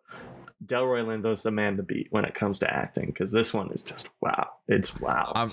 I'm gonna take a quick look at the acting chops we've gotten so far because he might be because I think last week we were really high on like Edward Norton, but that was like a character and that was still it was just funny most of all. Yeah, but Delroy Lindo, he's the man to beat. All right, yeah. we got a bunch more episodes coming up. They got to get up to that guy's level. All right, there's one. Yeah, that scene when in the jungle that is art. I'm interested to know too what else he's done. I know he's done a lot of. He did a couple other bunch of stuff. Spike Lee joints. He did Malcolm X and Crooklyn. Gone in 60 Seconds. He's in that. Interesting. Yeah, he was in Up. He was the voice of Beta, the dodo bird in Up. Really? Yeah. Yeah, dude. No, he's that isn't range. If that's not like the that's not range somebody range. has to have. Yeah. I mean, like, Jesus. This guy's a brilliant actor. I swear. Like this, he is like perfect casting in this film. But okay, let's keep going. Also, there's also another point that I think might be a little that might throw people in this movie. So because all these guys are supposed to be Vietnam vets, right? And I think each of the actors, for the most part, are in the right age range to have been in like in Vietnam or at least contemporary. They're all born in like I believe all of them were born in like the early 1950s. They're all in the right age range to have been in there. But the thing is, and this is a thing that a lot of people are jarred about, is when they do the flashbacks. Like the characters, their age doesn't change. It's the same actor in 2020 or 2019 when this film takes place, and it's the same actor in 1971 flashbacks. Yeah, so that's an interesting pickup point, is that from the beginning we do get these flashbacks where and this is where you first see Chadwick Boseman, which is a surprise casting in this film. I didn't know he was in this. Oh yeah. He is Stormin' Norman, the fallen fifth member of the Five Bloods that they've come back to find the remains of, along with and take him home, the buried treasure. Yes, which is we'll get to that. But in the flashbacks, he switches between the 4K widescreen showing to this.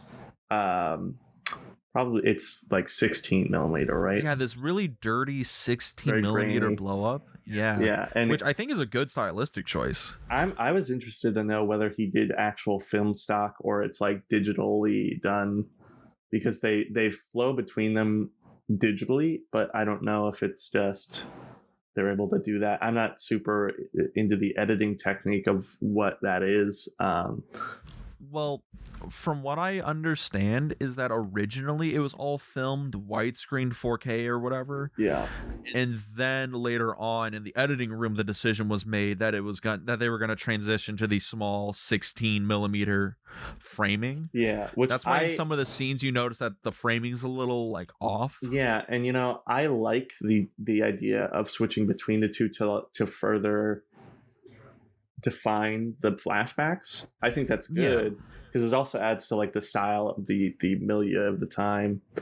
And also, I think it's justified that their ages stay the same in the Yeah. flashbacks, because it's like it's the mentality, like they're remembering it, and it's the same people now as that were back then, and they're still in Vietnam. And it is one of those silently sad things when you really think about like, oh, well, maybe they are thinking about themselves in their contemporary bodies because that's the skin they're in right now, whereas Storm and Norman never got old.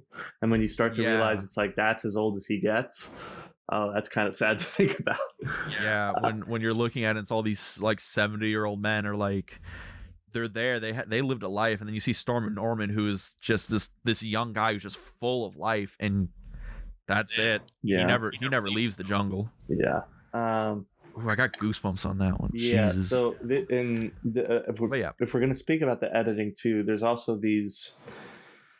This is what I thought was most experimental about it, and goes back to my point about being this kind of like a YouTube-y feeling thing.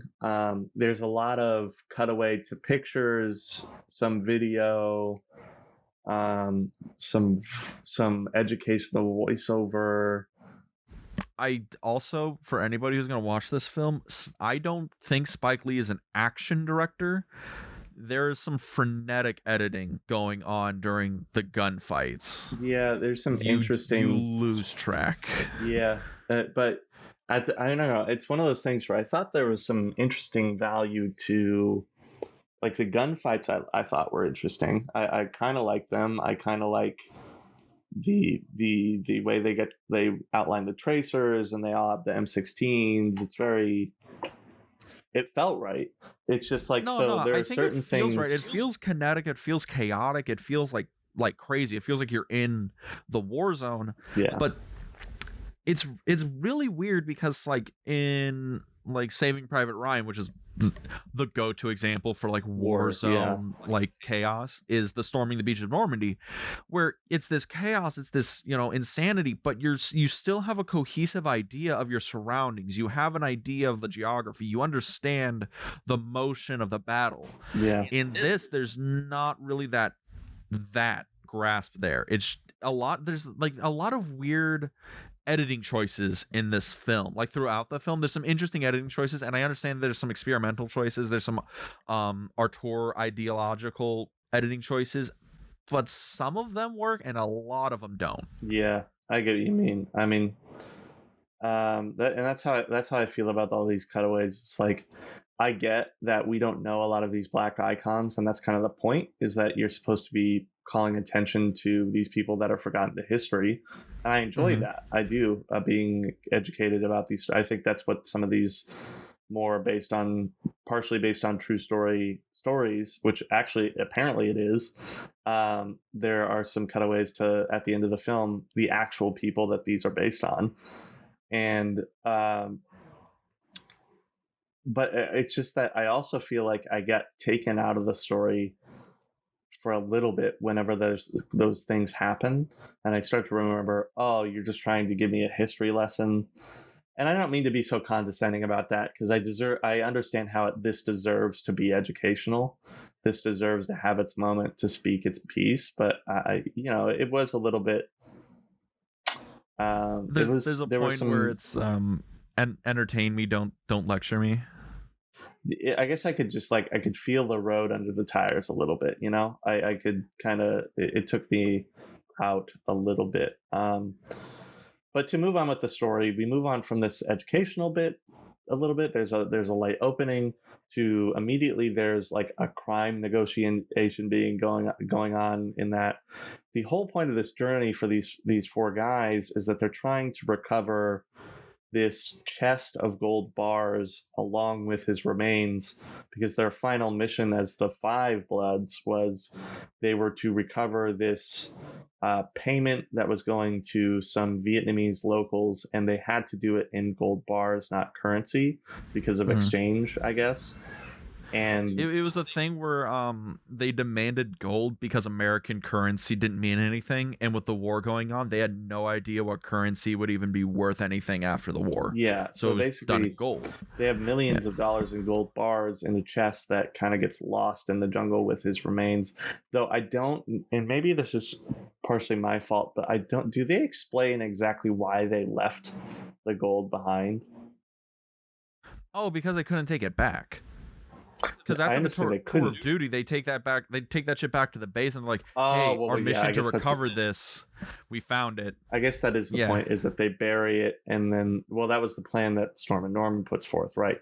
Is that Yeah, they're supposed to bury it and come back for it, and when they come back for it, the money will be dispersed to the Black community as a way to give back. And it is kind of this. There's an interesting story there in that, yeah, let's return as we were once Black men in this context. Now Black men in this context, it'll be interesting to see what happens with this money. But this is where the film starts to fracture a little bit for me. Mm-hmm. There's this treasure hunting, like, it reminds me of a Nathan Drake style recover the Uncharted loot game. yeah. Kind of story. And there's also this deep emotional psychological story going on with, like, returning to Vietnam and recovering our friend. Paul's son finds his way into the mix kind of out of nowhere. I get it and I don't get it. Because it's explained that his son David, he comes to Vietnam to, like, just quote unquote check on his dad. Yeah, even because though he's scared. I get that. Yeah, but you can tell that David knows that they're there to, like, get shit. They're there Yeah. because they're getting gold. They're getting money, and David wants a piece. It's kind of halfway in between the two, because it definitely seems like he's afraid for his dad. It feels like he knows what's going on, and there's like almost like that little Spike Lee tongue-in-cheekness that he does sometimes with this, like, there's this shot he does while they're all sitting around discussing the plan and cutting David into the plan, where he's like holding like this mimosa, and like the camera's looking down on him like a little kid. Like he's being yelled at by his parents. What, he has like this straight face on, like he's like, I'm just here to get my money. And I'm gonna get my money. I'm gonna leave, and fuck you guys. I'm going home. Yeah, which, Also, I need to know, is Paul is not a good dad? no, Right? It'll become very apparent in the second half, I think. And that's Yeah. actually another storyline that goes on, is there's a father-son story, which I ended up liking the most out of all of the storylines, because it had the most to do with, like, the relevant bits of the story. Yeah, like that's a thing in this movie where there's some, like, there's like the surface level story, then there's like the B surface level story, then there's the A underpinning story, then the B, C, and D underpinning side stories.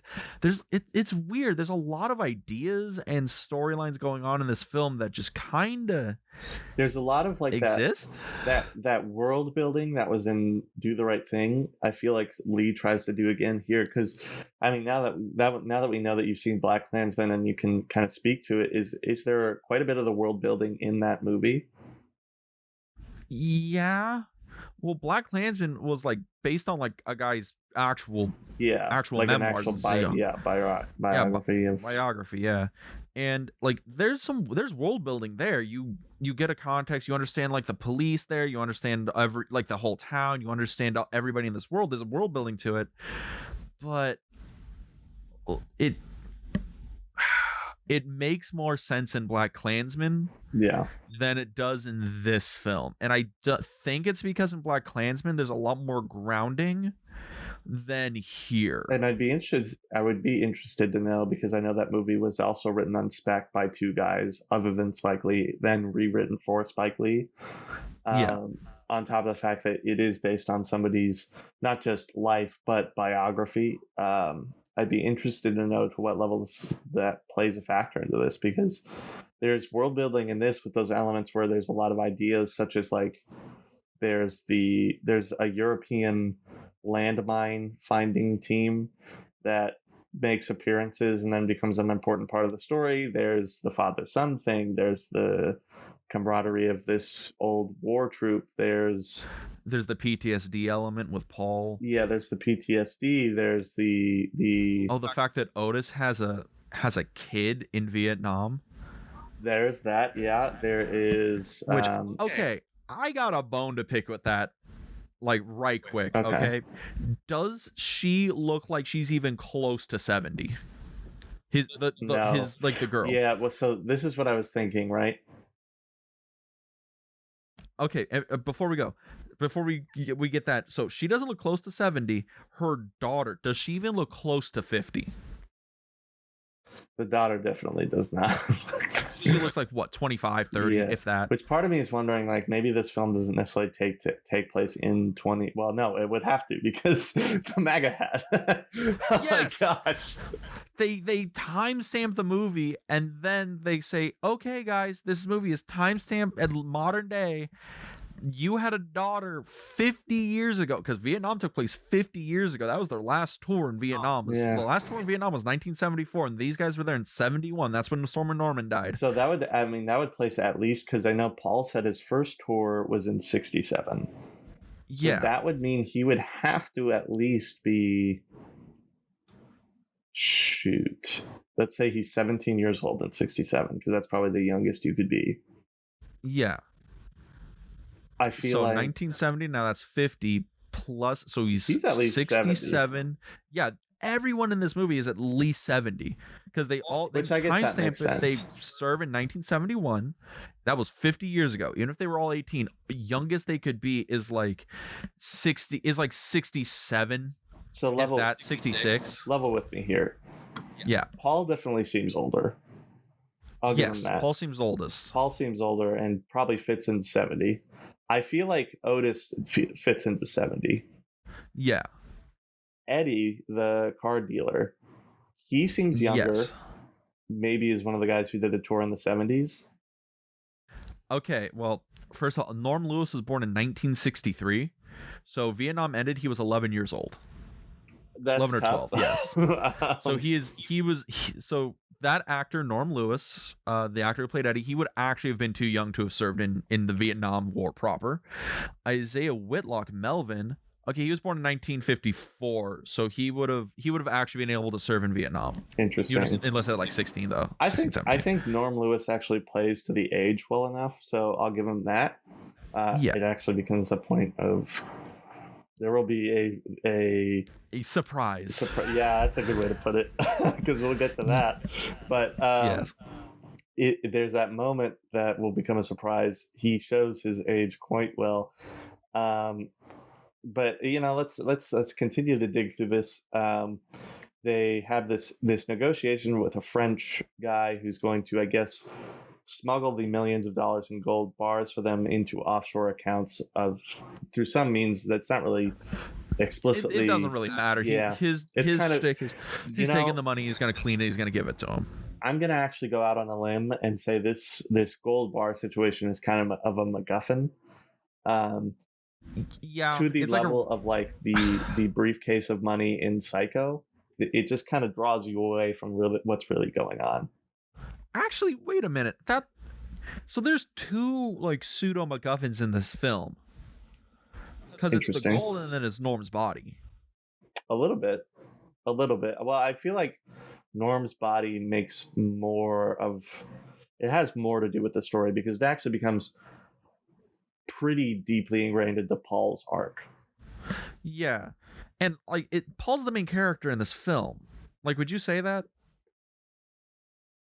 I would say he's the one that actually has a complete and real explored arc. character arc. Yeah. So I would say if he would be close, if not him, Otis.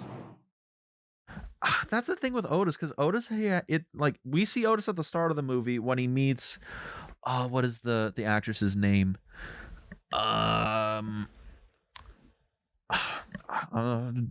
I'm sorry, I actually can't find the actress's name. Well, when he meets the woman that he fathered a daughter with, he seems like the exact same as from the beginning of the movie as the end of the movie. It doesn't seem like he really has an arc. And through the middle of the movie, he's more like a peacekeeper, but he's not a focus when they're in the jungle, really. Yeah, The focus is all on Paul. If anything, it's just for a moment. It seems like the movie goes through his POV, but then it's like it does focus a whole lot on Paul, and it does focus a whole lot on David, actually. Yeah. Who also I could see being a main character in this a little bit. I mean, if we're going to talk about the storyline between Paul and David seems more of the protagonist, whereas Paul seems like the antagonist. And there's a double switch kind of going on where David starts to see more of his dad, where Paul starts to descend into madness before coming to the light. Yeah. And double switch storylines are really powerful when they're done right, and I think with them it's done right. It's just that there's a whole lot of other things going on. So they set out on their journey, right? And they set on down the river. You should into the heart of darkness. I was actually really expecting for that Rolling Stones song. Give Me Shelter? No, not Give Me Shelter, although classic Vietnam song. The devil one, Oh, Sympathy for the Devil. Sympathy for the Devil, that's it. Favorite Stone song, by the way. Love that song. It's great, but that's the one like you think would happen when you're rolling down the river in Vietnam, No, the Stones are expensive. That's why they didn't get them. Yeah, that's true. I mean, but and nonetheless, they start rolling down the river. There's isolated little intimate moments where they see all the people in Vietnam, and they roll through one of these towns where it's like on the river. Paul has this kind of like these bouts of xenophobia going on with, I'm not, I guess, an expert on the strict definition of xenophobia, but I know that's what people often call being afraid of foreigners nowadays. And it's kind of you get it because you fought in Vietnam. You might be afraid of them for the rest of your life. The thing where it's like literally saw a lot of your friends die, and you have to be so. Yeah. There is a thing that's true of Vietnam veterans, that when you were there, you weren't sure because of the guerrilla warfare who was who. So I mean, it might be tough and affect you for the rest of life. And Paul, especially, is the most affected of any of them. So also, there's a point where they're on the river and this chicken dealer comes up and tries to sell Paul a chicken, and that's when we really see Paul snap for the first time. Yeah. Where he, we really get to see him and his PTSD and all that stuff build up and pour out of him. But also, he was justified being pissed at that chicken dude, right? A little bit. I mean, the chicken guy was a little aggressive, and a hard sell on a chicken isn't. He tried to throw a chicken on his lap. He rubbed him with a chicken, buy this chicken. And this is after Paul says kindly, pretty straightforward, no, I'm good, please no, please leave. He says it in Vietnamese, he says, I don't want the chicken, and the guy's come on, take my fucking chicken. And then he starts yelling at him, UGI, you killed my father. Yeah. And he's I didn't kill your fucking father. Or I kind of get that was an interesting moment for me because I kind of got both sides.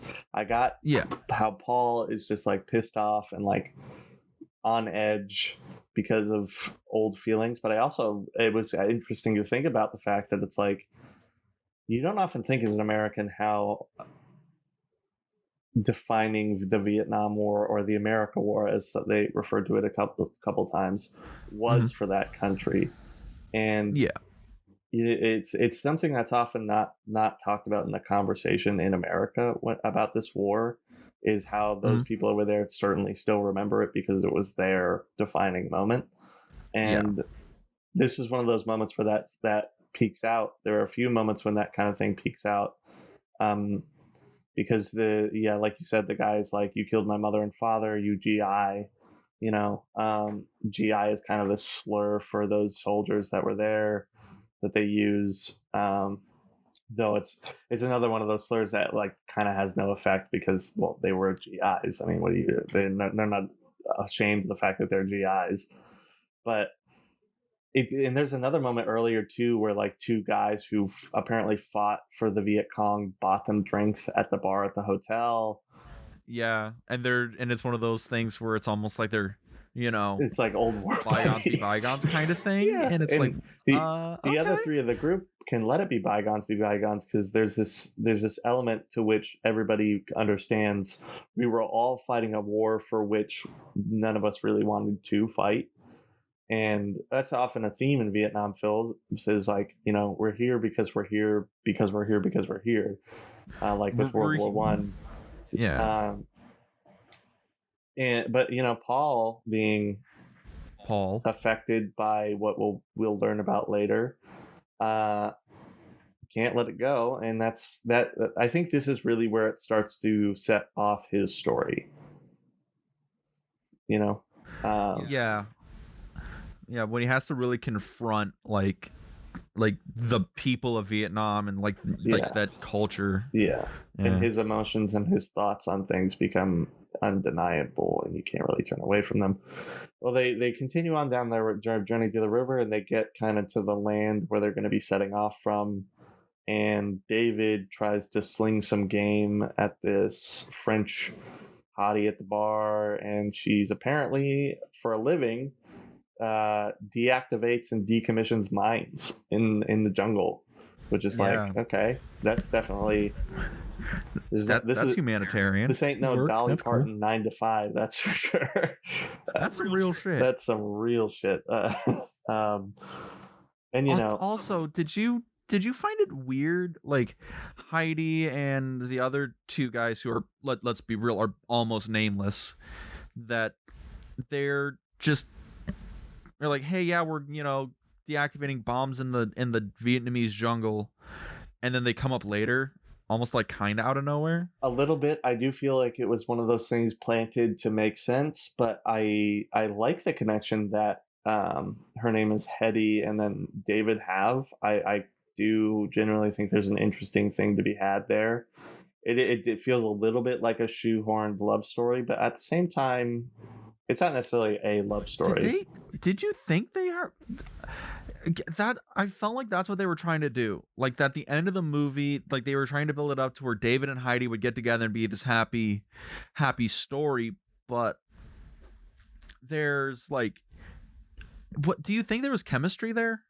Yes, like in and terms no. of the actors playing and the characters playing off each other. I think at first it was like, barstool attraction. It forms into this sort of like sympathy they have for each other.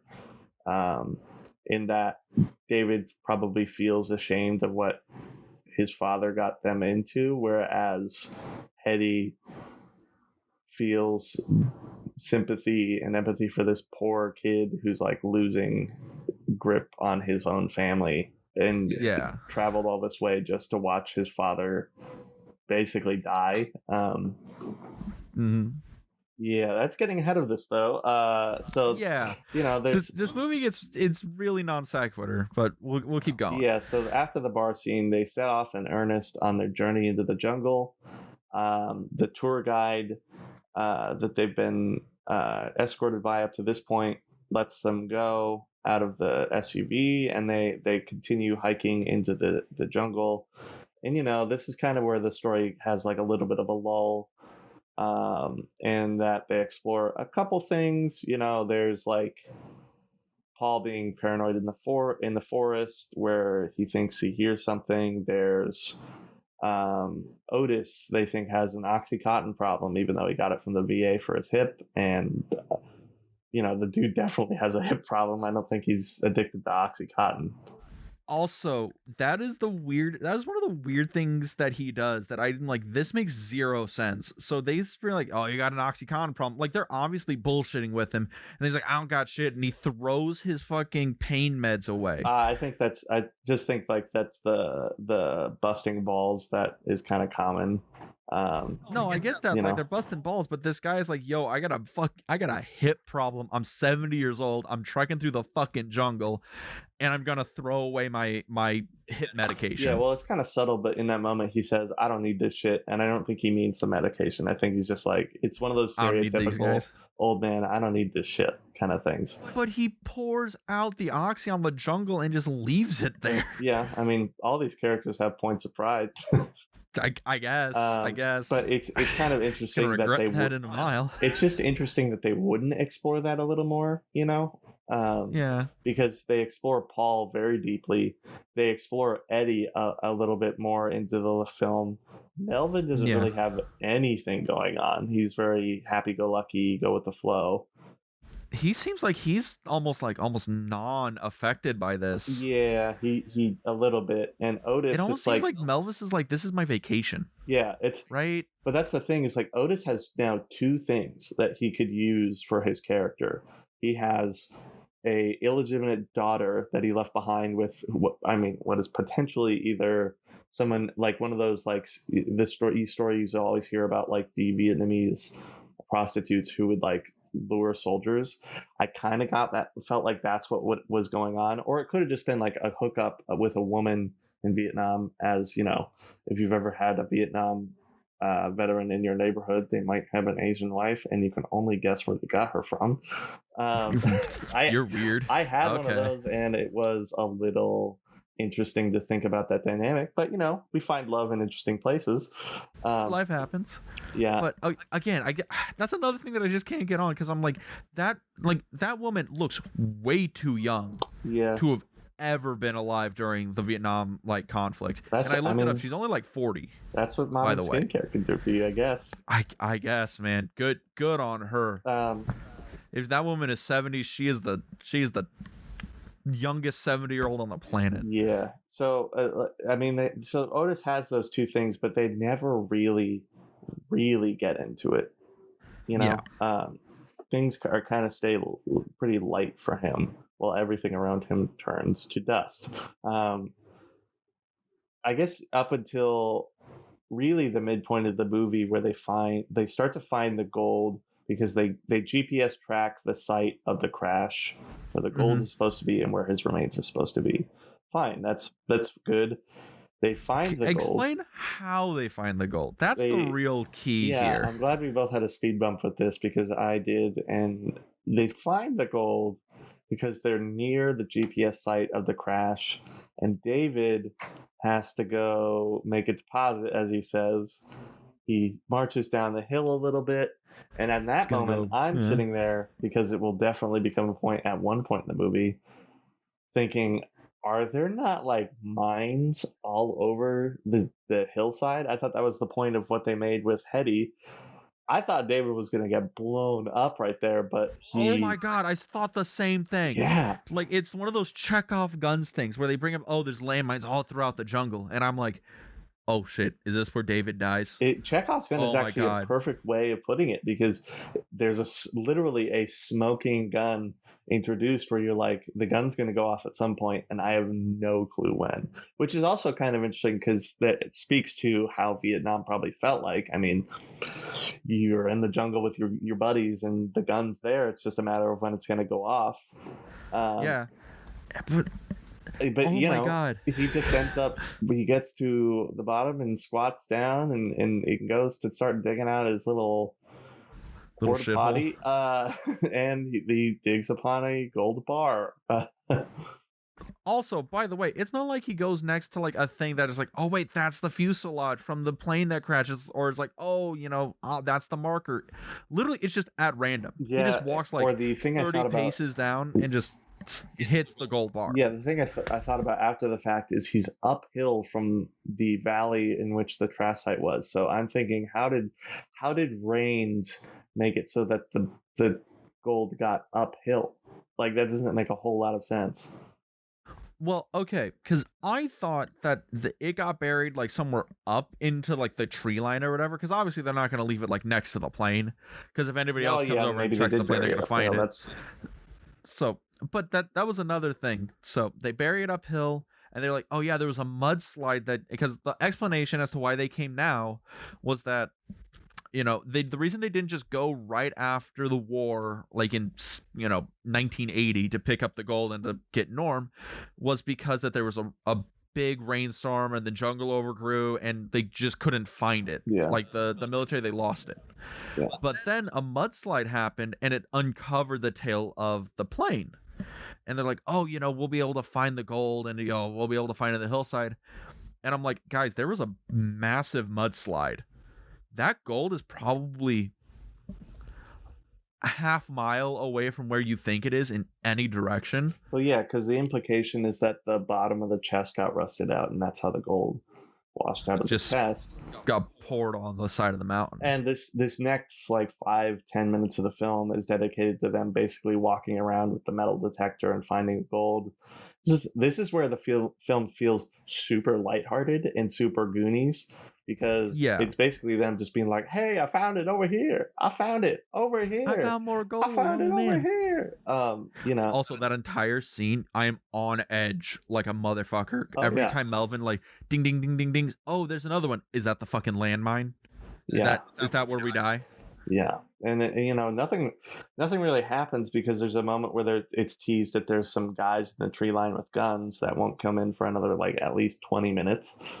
And it's another Chekhov's gun where it's it's so interesting that you brought that up, because there really are parts of the story building that just continuously are brought up and then forgotten about for about a half hour.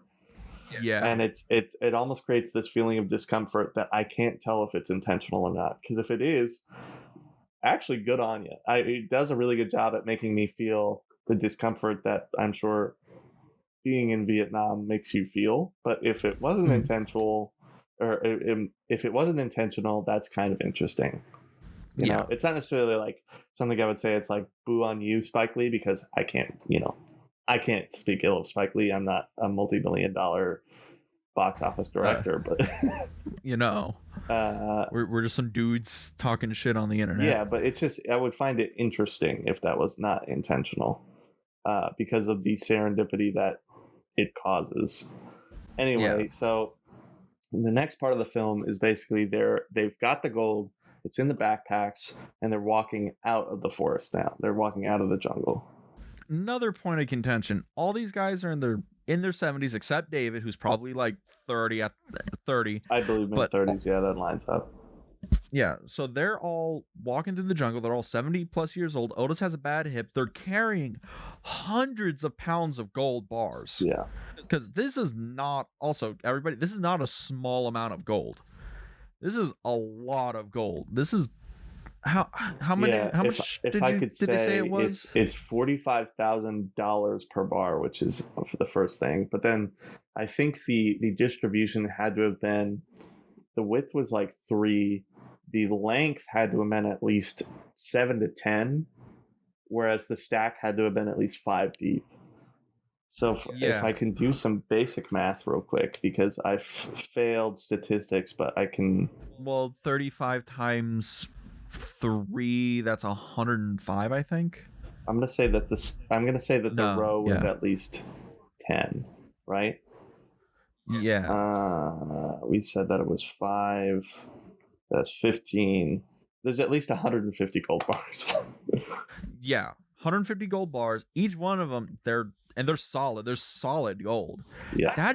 Those bags must weigh a shit ton, and they're walking uphill in the unkept jungle, and these guys are in their 70s. Yeah. I mean, good on you. Work out every day, eat healthy. And but I'll give them this. What the hell? They're struggling. It's definitely apparent that this is physically difficult for them. And when you're carrying millions of dollars of gold bars, because I think if I want to do some more math, that was $45,000 per bar times 15 means that there's at least, times 150. My bad. Well, times 100 it means that there's at least 4.5 million, right? Yeah. Then that's another 50, which is half of the 4.5 million. there's at least close to $7 million of gold bars right there. Yeah, like there's a shit ton of money. Yeah, Shit ton of money. if I had to carry hundreds of pounds in order to get $7 million, yeah, I'd probably do it. Probably do it. Yeah. No, don't get me wrong. I do it too, but I'm young, man. But Yeah. I'm impressed by these old guys. No meme. Well, they are Because tough they're carrying that bastards. and I all their mean, equipment. they are very. It's very apparent that they are still stuck in the whole soldier mentality of you press on, you don't complain. It's all just rub some dirt in it, kind of.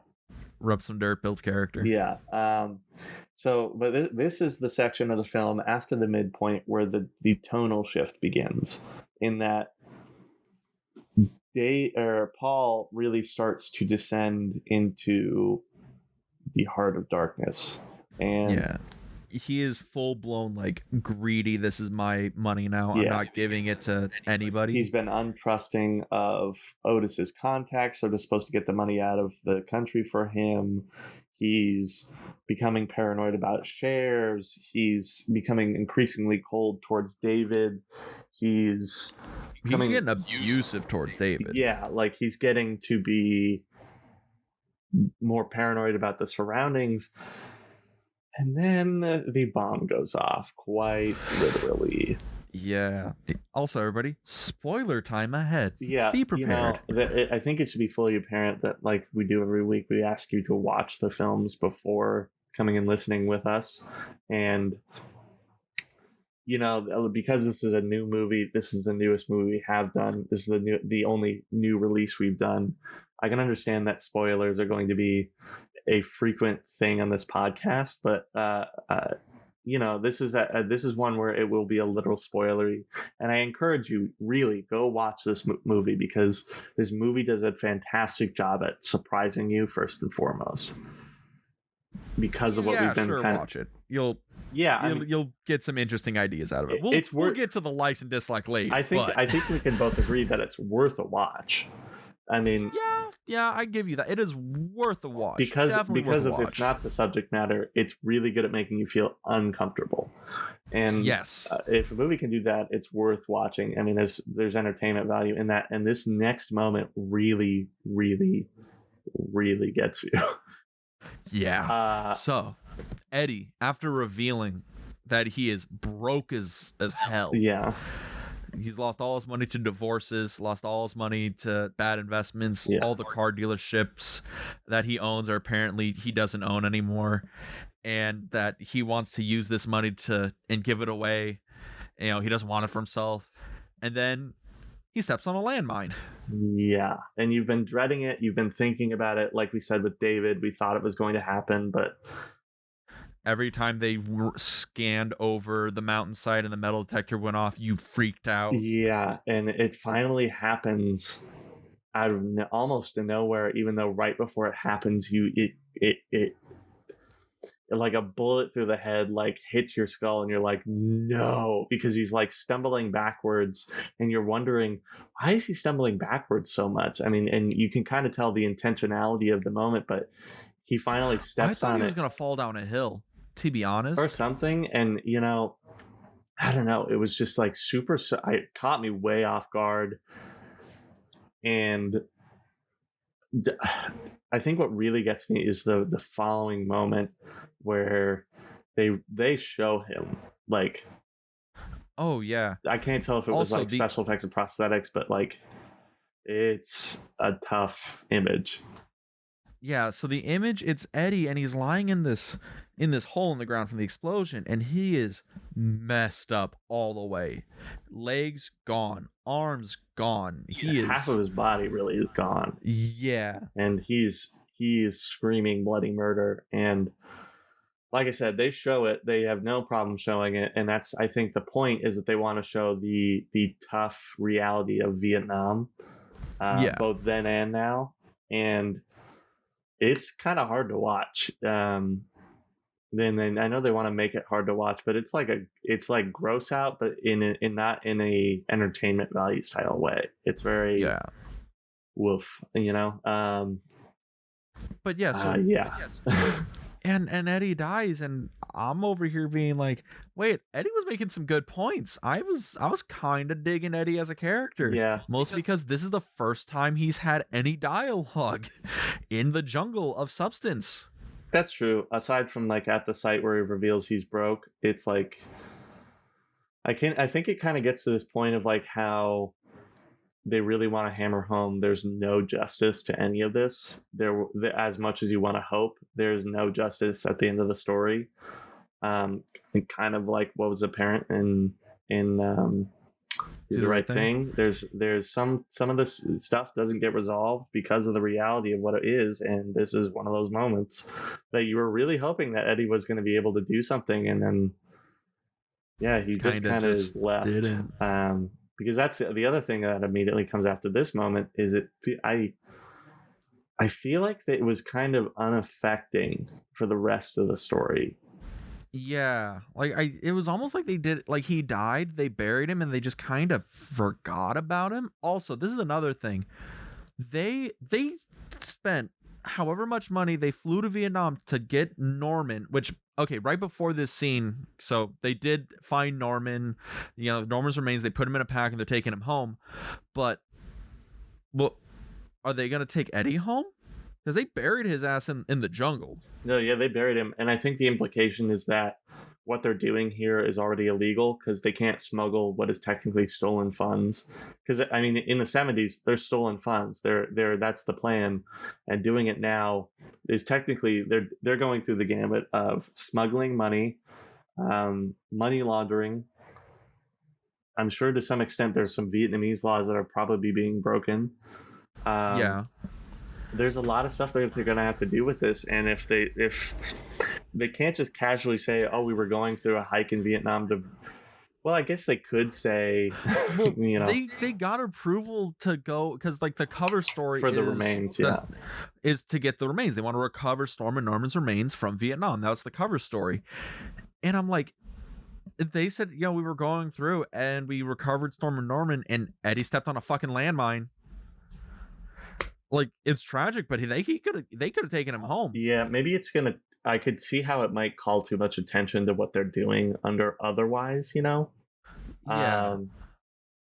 But yeah, I mean, this is where the train starts to derail, and I don't mean that technically. I mean like the story itself. For the characters, things start to go way off track, and like I said, this is I think why I like this second half of the film a little bit more is that while in the first half things felt a little bit too like we're introducing things, we're playing with a lot of ideas, things are a little too lighthearted. I really like the exploration bit of the story, especially because ultimately the things that culminate out of all of it, some are satisfying, some are a little out of left field, but I think I like the satisfaction of the way that things are resolved. And basically I guess the next significant moment after this is they get back to base camp where they're supposed to meet their guide. No. Really? Remember that? So right after Eddie blows up, David steps on a landmine, and but he steps on a landmine and he realizes it, so he doesn't move, so it doesn't go off, and that's when the mine sweeping team, the Boy Scouts, miraculously appears. The mine sweeping Boy Scouts. Yeah, the Minesweeping Boy Scouts show up and they're like, "Hey, what's going on? We heard your explosion from our camp." And I'm like, wait a fucking minute. These guys have been trekking through the jungle 4 days. They had a head start on you, and you guys got not only deeper in the jungle, but set up a base camp and have been sweeping the mountain. Well, you just happen to come across them. And it's another one of those things where it's a little bit like it makes sense and it doesn't make sense. And that I guess once you dissect it, it does make sense. I mean, they're technically in an area that, I mean, they met these people close to the area that they're going to be in at that bar. Yeah. And they've just done a hike and otherwise, and they've thus hiked part of the way back out of the jungle. And I can see how if things were to line up, yeah, they could be close enough to be able to hear the explosion and or come across them because they're in the same section of jungle. But it does feel a little bit like it happens right at the perfect time. Yes. But Um, beyond that, so David's standing on a fucking landmine, and they're just like, "Can you do anything? You disarmed landmines and bombs. Like, you guys got to be able to do something." And they're just like, "No, we just set them off." And I'm like, "Wait, I kind of, wait a fucking no." Okay, I know you're gonna try and justify it, but I'm like, wait a fucking minute. These people go through the jungle, and their whole thing is to disarm landmines, and their only strategy is like, well, what if a kid stepped on it? What if somebody stepped on it? And they have no idea what to do.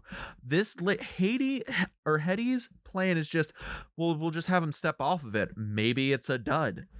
And I'm like, what? yeah, well, I can You understand couldn't that have just there's like probably put like a metal plate over it to like weigh it down and have him step off, and then you could just fucking put a weight there and run? Like, that would. Well, yeah, but I mean that's the problem though. Is like the shifting of pressure. You can't. That's why you can't shift his foot. Is any shifting of pressure could set it off. I think the dud line is just like a moment where they're trying to hope that it's a dud. They're not really implying that that's what the case could be. Because the other thing I'm thinking about, and I wasn't actually trying to justify it. I was going to pitch like, I'm going to rewrite the scene for a moment. Okay. So obviously it happens that David steps on the landmine. Paul has to like take the reins in the situation and like tell David, let's all calm down. Let's figure this thing out. And then they happen to come across them, and that's when they come up with the plan to wrap the rope around him.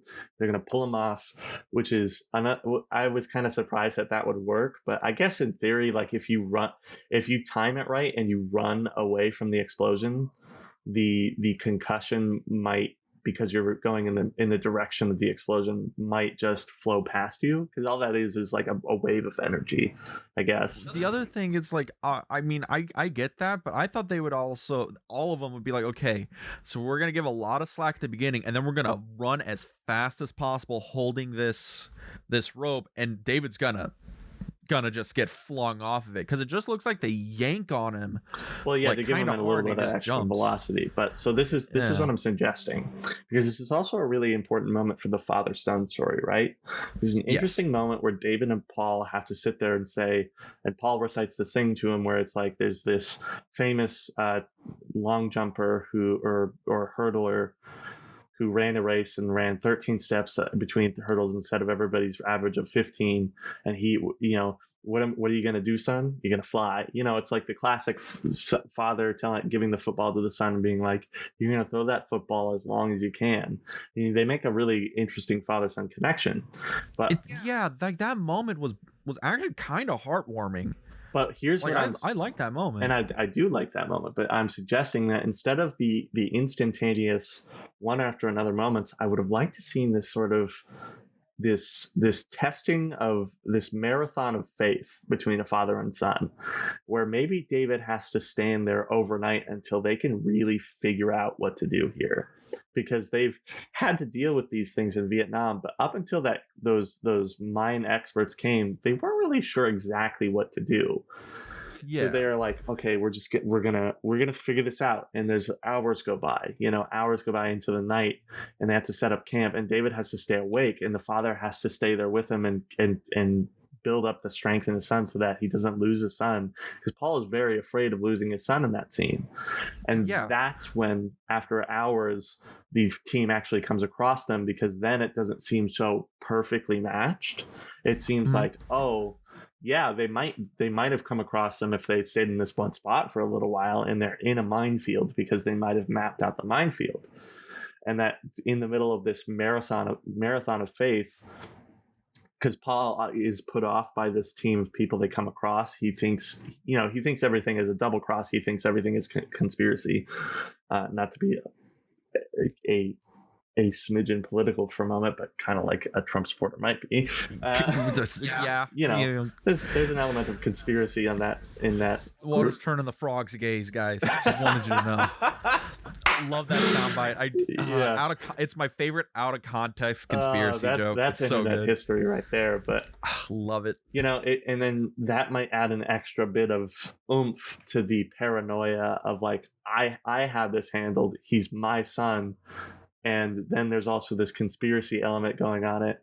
I would have liked to seen that. I would have liked to seen a little bit of, maybe it slows down the story for a second, you know.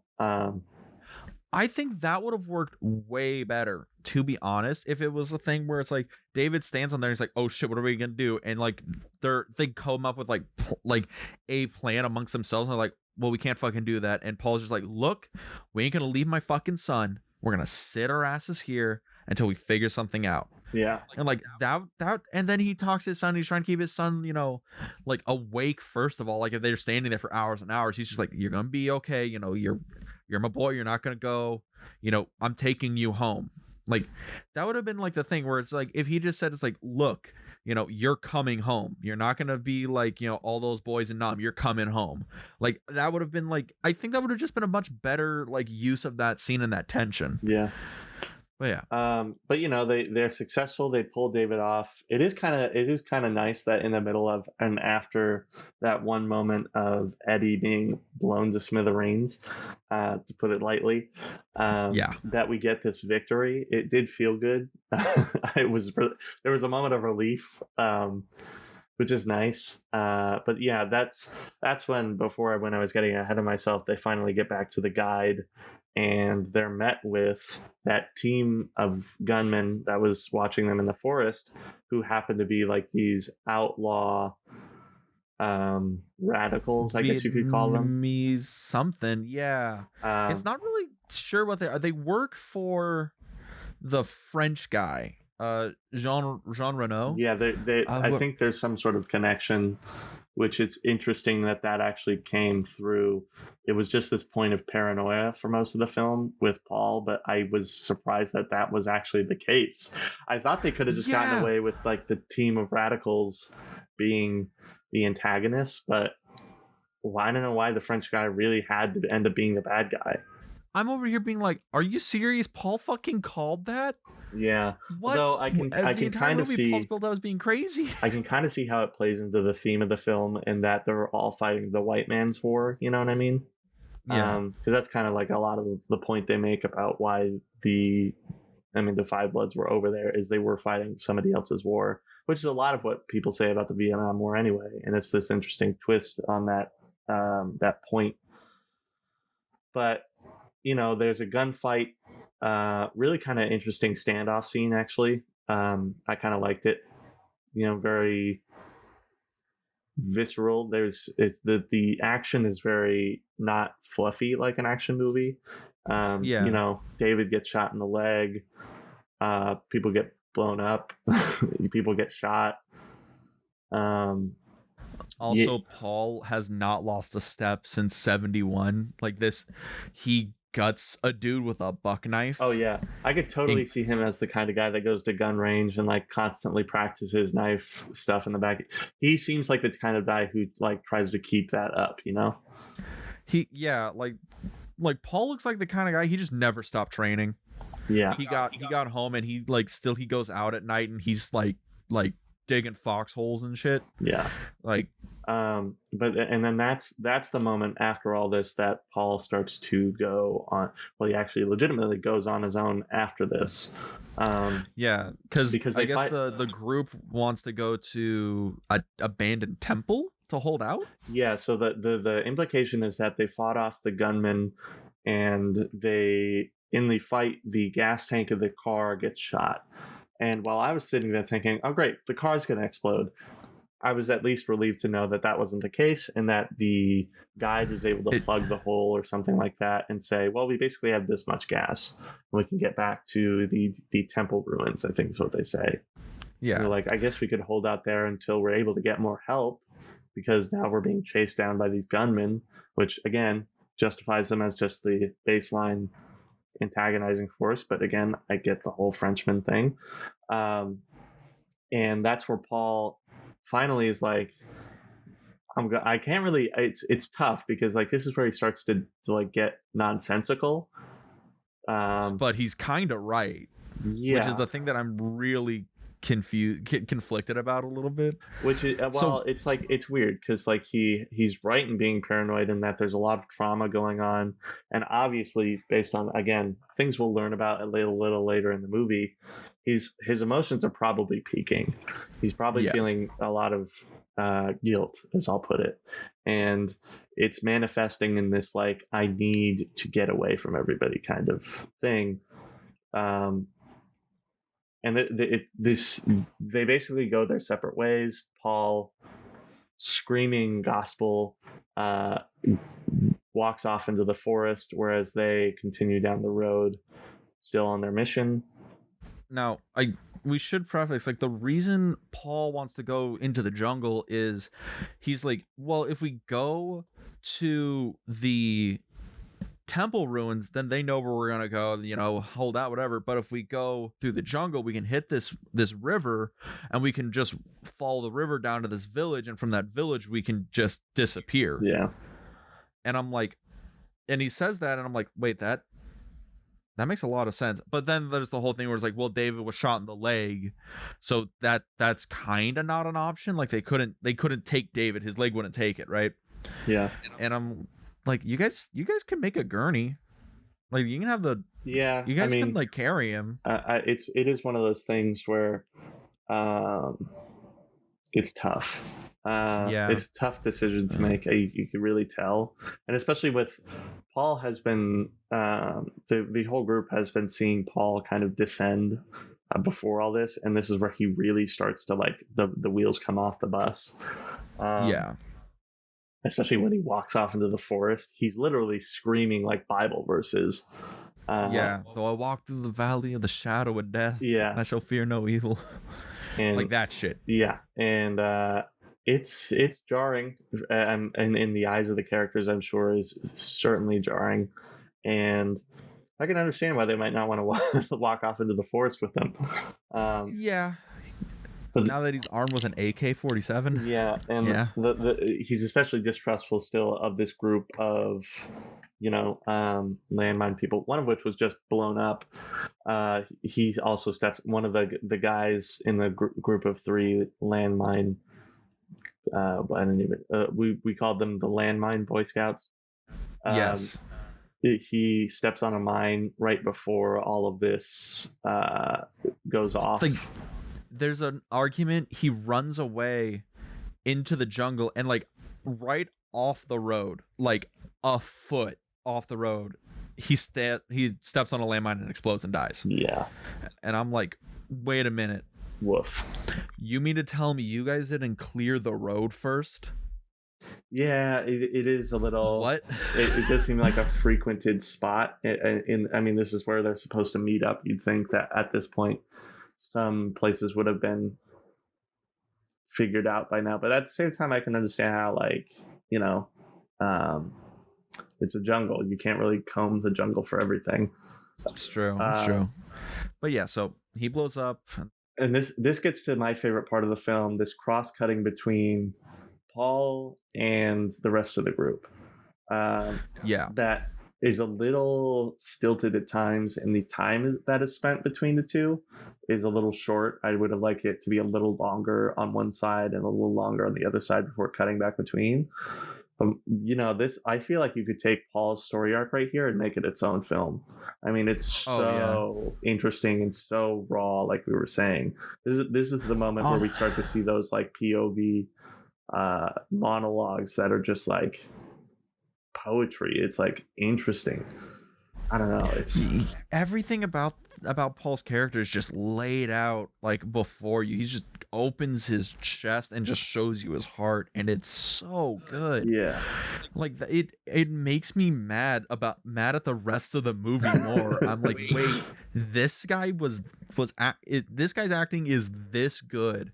I thought the his rest acting of the movie was this. I thought his acting was pretty good before all this. It's just like this. I think he's like probably like the best character in the movie. Yeah, this is where he turns the overdrive on, and he's like, I'm going for the Oscar now. Yeah. He's like, hold my beer. I got a thing to do. Yeah.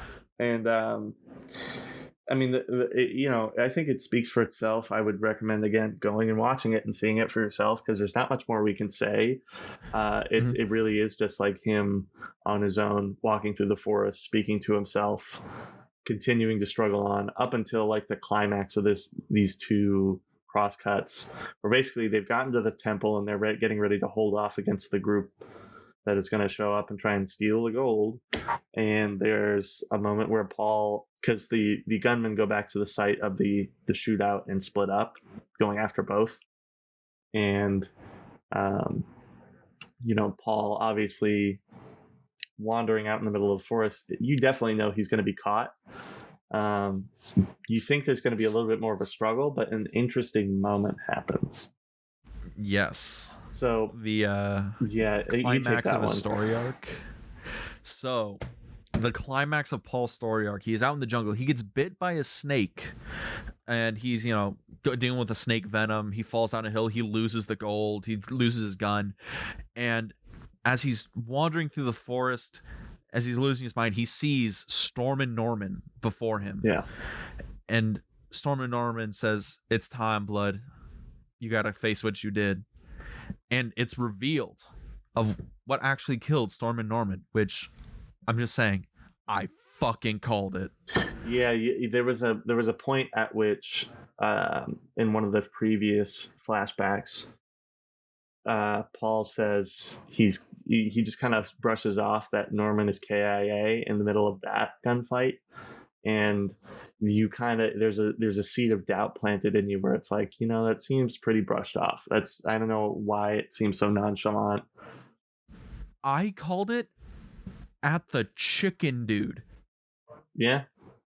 The moment, okay, because Paul's going through all this PTSD stuff, and they're there to get Norman, and they're saying it's like, oh, like Paul and Norman were like best friends. They were tight. They were like the closest you can be.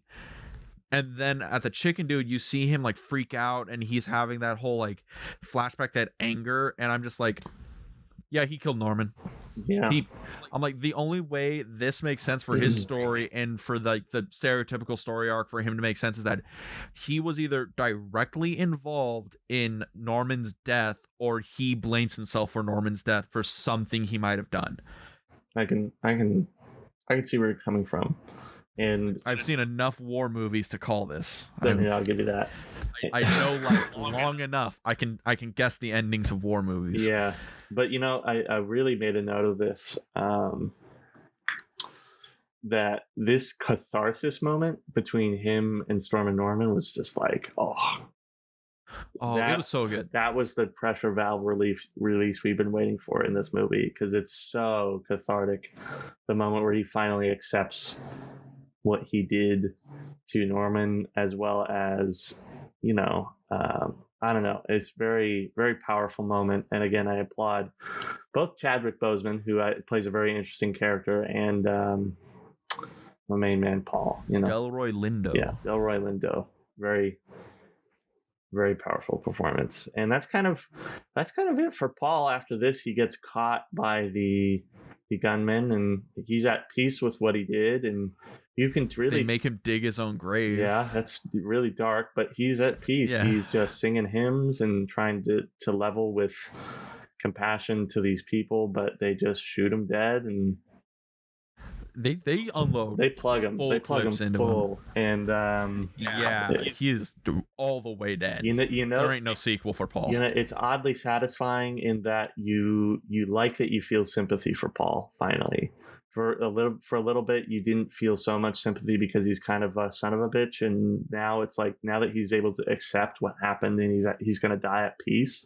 There's a moment where he says, "I'm going to choose when and where I go out," and I think he really did choose right then and there that, if this is how I'm going out, I'm glad I was able to make peace, and I'm going to go out at peace. Yeah, like honestly, I would recommend watching this movie just for Paul. Yeah. Paul's story arc in this movie is like chef's kiss, perfect. Yeah.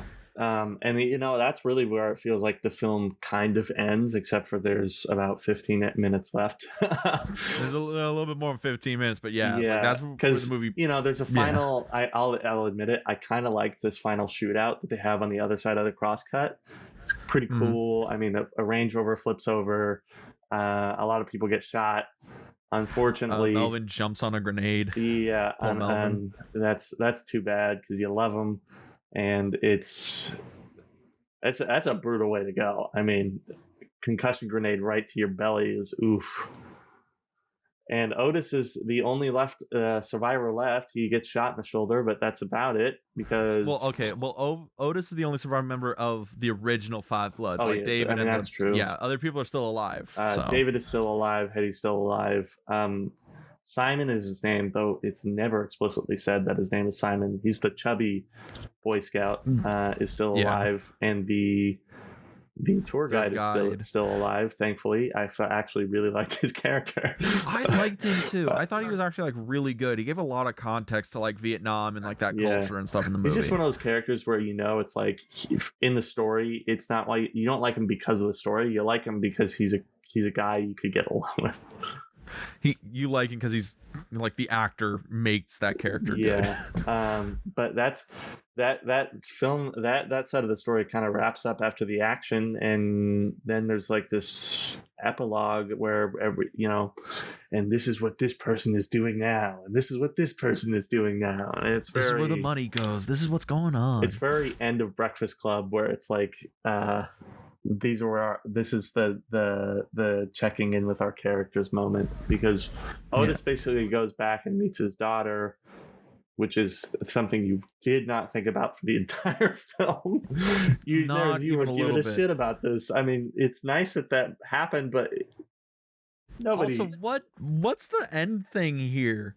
Like, is Otis like, okay, you're gonna come home with me into America, or I'm gonna stay here in Vietnam? Or I don't know. I mean, like, that's kind of it. They just kind of hug, and it's nice that they know each other, kind of thing. Even though, again, before the story, had no idea she existed, so it doesn't really feel like, because think about it. The whole implication of the story is that they're going back to something that these characters have held on to for years. But he just learned about this like a week ago. I mean, I know it's connected to something that he's had for years, but there's not an emotional payoff to it. Like with it, Paul's payoff dwarfs everything else.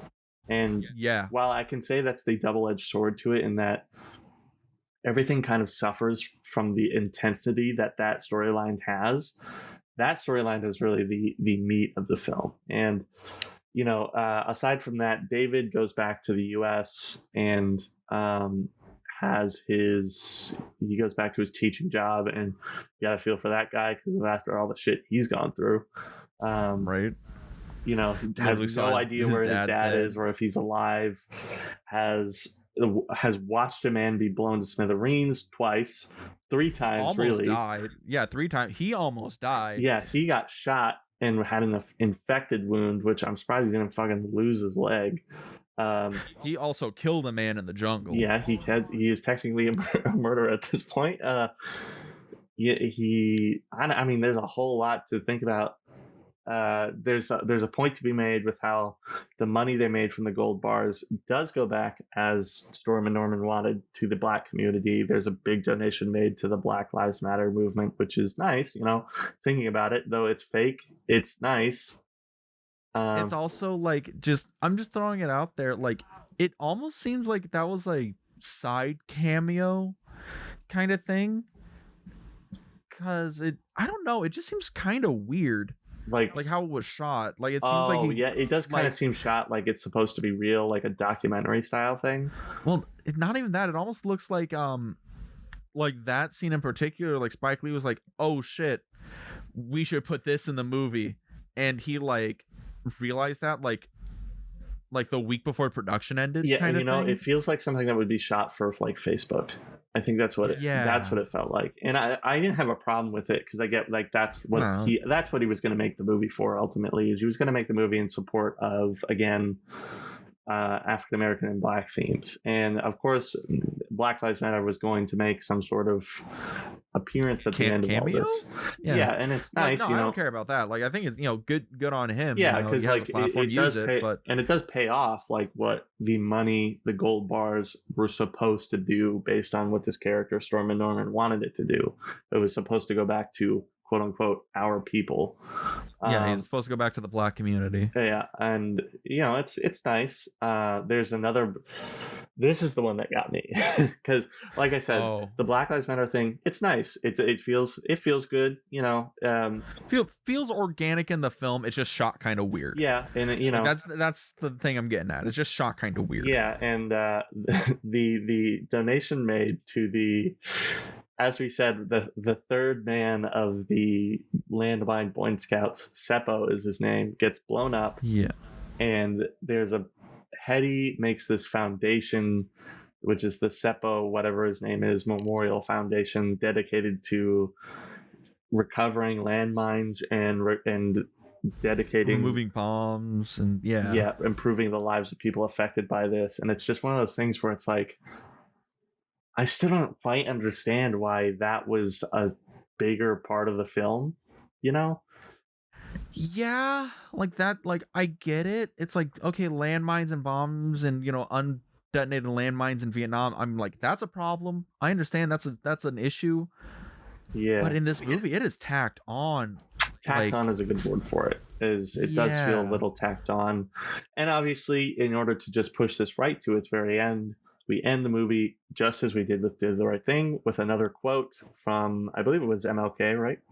Martin Luther King. It was a speech. And then afterwards they said, it was the red text on black screen. It was like a year to the day after Martin Luther King made this speech, he was assassinated in the United States. Right. Oh, yeah. And that's actually calling back to an earlier flashback with Stormin' Norman. They're listening to that news coming on the radio in Vietnam, and that's what triggers their plan to take the money and hide it and then give it back to the community later on when they're able to recover it. But that wraps up the film. That's everything to be said for. Deleted scenes. I mean, more Paul. I don't care. I want to see that guy at the airport. I want to see him at home. More Paul. Yeah, more Paul. I'd like to see.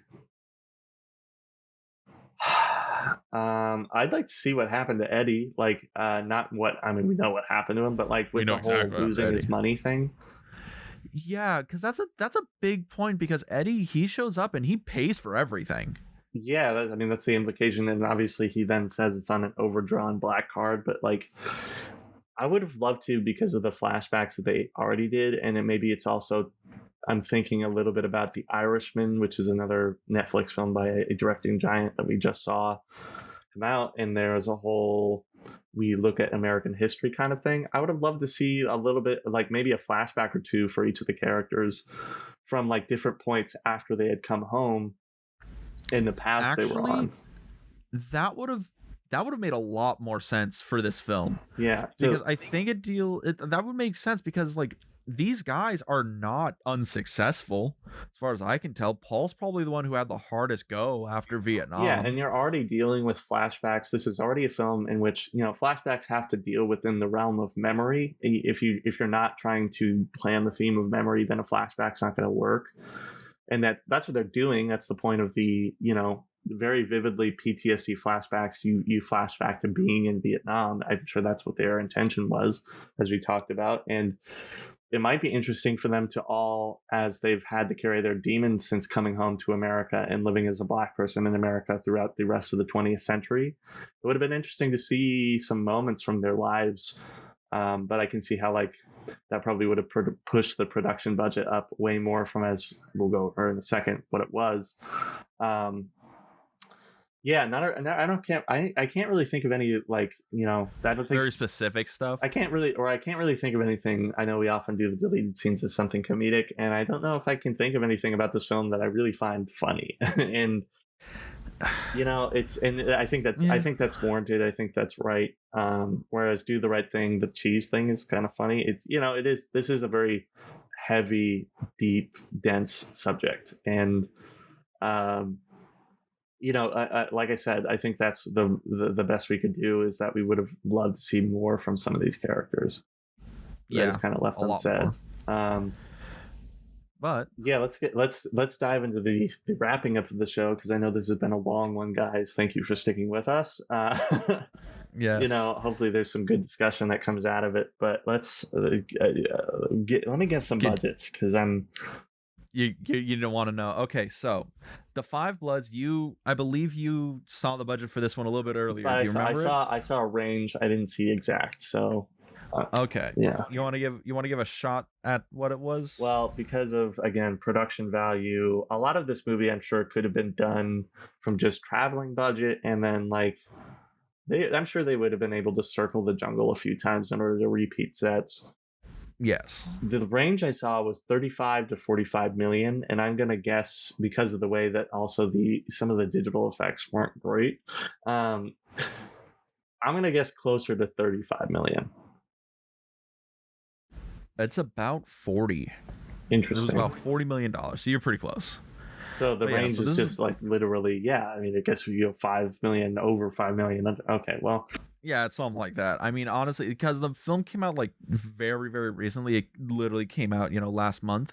A lot of the numbers for gross and budget are really vague, but the consensus I found, it's about 40 million based on what we see. And that's going to be tough to figure.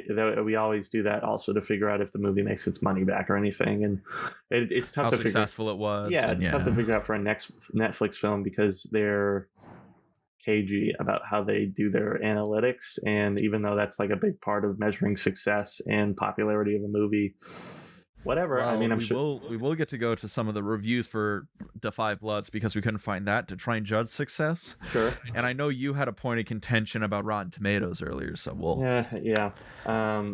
Give me the budget for Do the Right Thing first, though. I'm more interested. Do the Right Thing. Now, would you like to take a shot in the dark? How much Do the Right Thing cost? Very, very independent style film. Very closed off set. A lot of stars, but before they were stars, I'm gonna guess below 5 million. Below 5? Yeah. Ooh, buddy, you're so close. 6.5 million. Pretty good. It's really good. You're getting better at this. It's close without going over, so I think I still had it. You got your Price is Right pants on. All right. Now the cumulative worldwide gross, the total gross of this movie made worldwide during its initial release was $37 million. Pretty damn this good. Was this is absolutely a financial success. Yeah. And you know what? It did come at the advent of the beginning of this whole independent revolution. So I think, in a way, we could credit this as one of the important films in doing that. So when you can turn 6.5 into 37 million, I mean, that's like a 500% increase at least. Yes, it's a pretty good run. Yeah, I think I'll give a little bit of a golf clap to Spike Lee for that one. Golf clap, Spike Lee? Yeah, okay. All right. Now, before we go, so did you want to hear the 3 big ticks for the reviews for The Five Bloods? Yeah, read those snippets to me, because I am pretty interested. Okay. So Rotten Tomatoes gave this film 92%. Okay. All right, that's I'll give Paul's storyline 92%. I'll give this storyline 100%. I mean, I stand by the fact that this movie survives on that, but yeah. Now that was done by the critics, gave it a 92%. Audience rating on IMDb is 53%. I wouldn't shoot that low. I think that's undercutting the movie. But IMDb gave it 6.6. That's closer. This isn't a bad movie. It's not a bad movie by any stretch of the imagination. So now Metacritic, the big aggregated sources, gave it 82 overall based on 49 critic reviews, and then 5.6 for the user score out of 206 ratings. You said 5.6 out of 206 reviews for users. So like people like you and me or people who are on I audience thought who just watch you were movies. saying And they do it. 5.6 out of 200 as the rating, and I'm like, Jesus, that's Yeah, it's pretty low. Yeah. Um, But yeah, but and then Google gives it like a 3.2 out of all the reviews they've gotten. yeah, I mean, It seems very divisive. I hate giving ratings to movies because of the fact that it's such a statistical way to measure what is technically creativity and art. You know, it's an odd thing to do, but if I had to, I'd give this high 70s. I mean, you know, there's if out of 100, there's compelling things and there's, you know, some flaws, but I think net positive. So thumbs up, I guess. I give 1 thumb up, not 2. That's fair. Would be my thing. I'd say the film is admirable in some of its messages. Some of the acting in this film is fantastic. There's some things in the film that just kinda don't work. It feels like this film needed another pass on the script. Maybe so. That's what it feels to me. It felt like it needed 1 or 2 more passes on the scripts because it felt like Paul was very solidly fleshed out and worked on, and then Otis was like a thought, and then everything else was just kind of in it, and then there wasn't a lot of work done to flesh stuff out there. I think it needed like 1 or 2 more passes on the script. I'd agree. Yeah. I mean, watch it. You'll probably get something out of it. Yeah. Mostly just watch until like for Paul stuff. Yeah, like, I think it's not on Netflix. You probably have Netflix, you dirty animal. Go watch the film. You know, Spike Lee's a great director. It's like when Once Upon a Time came out. It's the same thing, you know. It's not their prime heyday, but you'd enjoy it if you just go watch it. So yeah.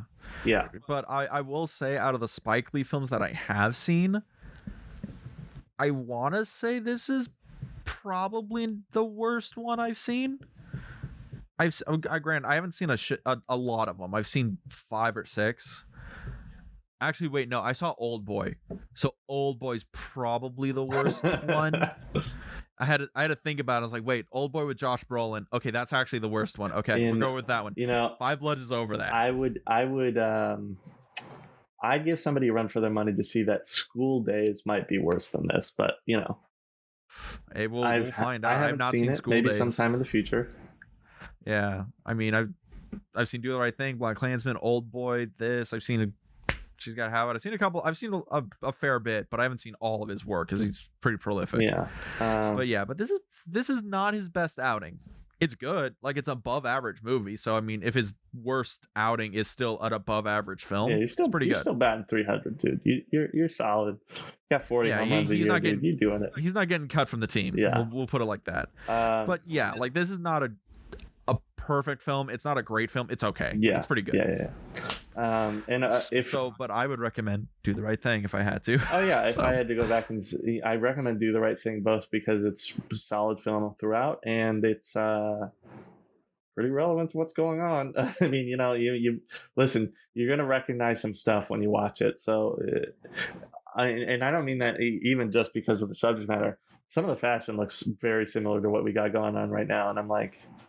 Also, like no meme, like some of the people in this movie, I know these people. They're like from like the neighborhood I used to live in when I was a kid. It's interesting. Yeah. So, you know, what a week, what an episode, what a ride. I know we've gone quite a long time. I'm sure this episode is going to be, we're going to get an earful about how long we went, but it's been fun. It has. And Dean, why don't you tell them what we're going to be doing next week? Next week is going to be fun on the bun. We have a film came out not too long ago with a star-studded cast. We have Knives Out, the big celebrity whodunit murder mystery film, and paired with that we have the classic, the film that started it all in this genre for the comedy bits of murder mystery whodunits, and that is Murder by Death, which is going to be surprising how many stars we got in these two movies. Like it's going to be interesting. Yeah, this is a recommendation by Dean, and I'm excited. Because it's one of those movies that we are watching on this podcast that I'm not expecting to be do the right thing. But you know what? I love Knives Out. I've seen it before. Dean hasn't, and I'm really excited to see how it goes. I've seen Murder by Death. I can't count how many times, but I've yet to see Knives Out, so it's going to be really interesting. Yeah, so if you want to watch along with us, go watch those movies this coming week. And until next time, that's I guess that's all. Yeah, I think from now on, at the end of the episodes, I guess we should probably say go follow us on Spotify, go follow us and subscribe to us on YouTube. We got an Instagram. Why don't you say what the @ is for that, Dean? Yes, the Instagram, we were at @double_feature on Instagram. It's we post little posters every week, about the episodes that are coming out, and you can keep up with us. Keep up with us like that. We also post stuff about Hollywood and movie history and stuff like that to keep you guys entertained. You want to plug the YouTube channel? Yeah, so our YouTube channel that we're going to be posting on is called In the Frame. We are going to be doing a few little extra pieces on there every now and again. But that's where we've hosted the podcast on YouTube. Other than that, most of everywhere we do podcasts is Spotify and other platforms. Just David and Dean Double Feature Picture Show, and yeah, keep up with us. All right. Well then, until next time, I'll see you later, Dean. See you later, David. Right, goodbye, guys. Peace.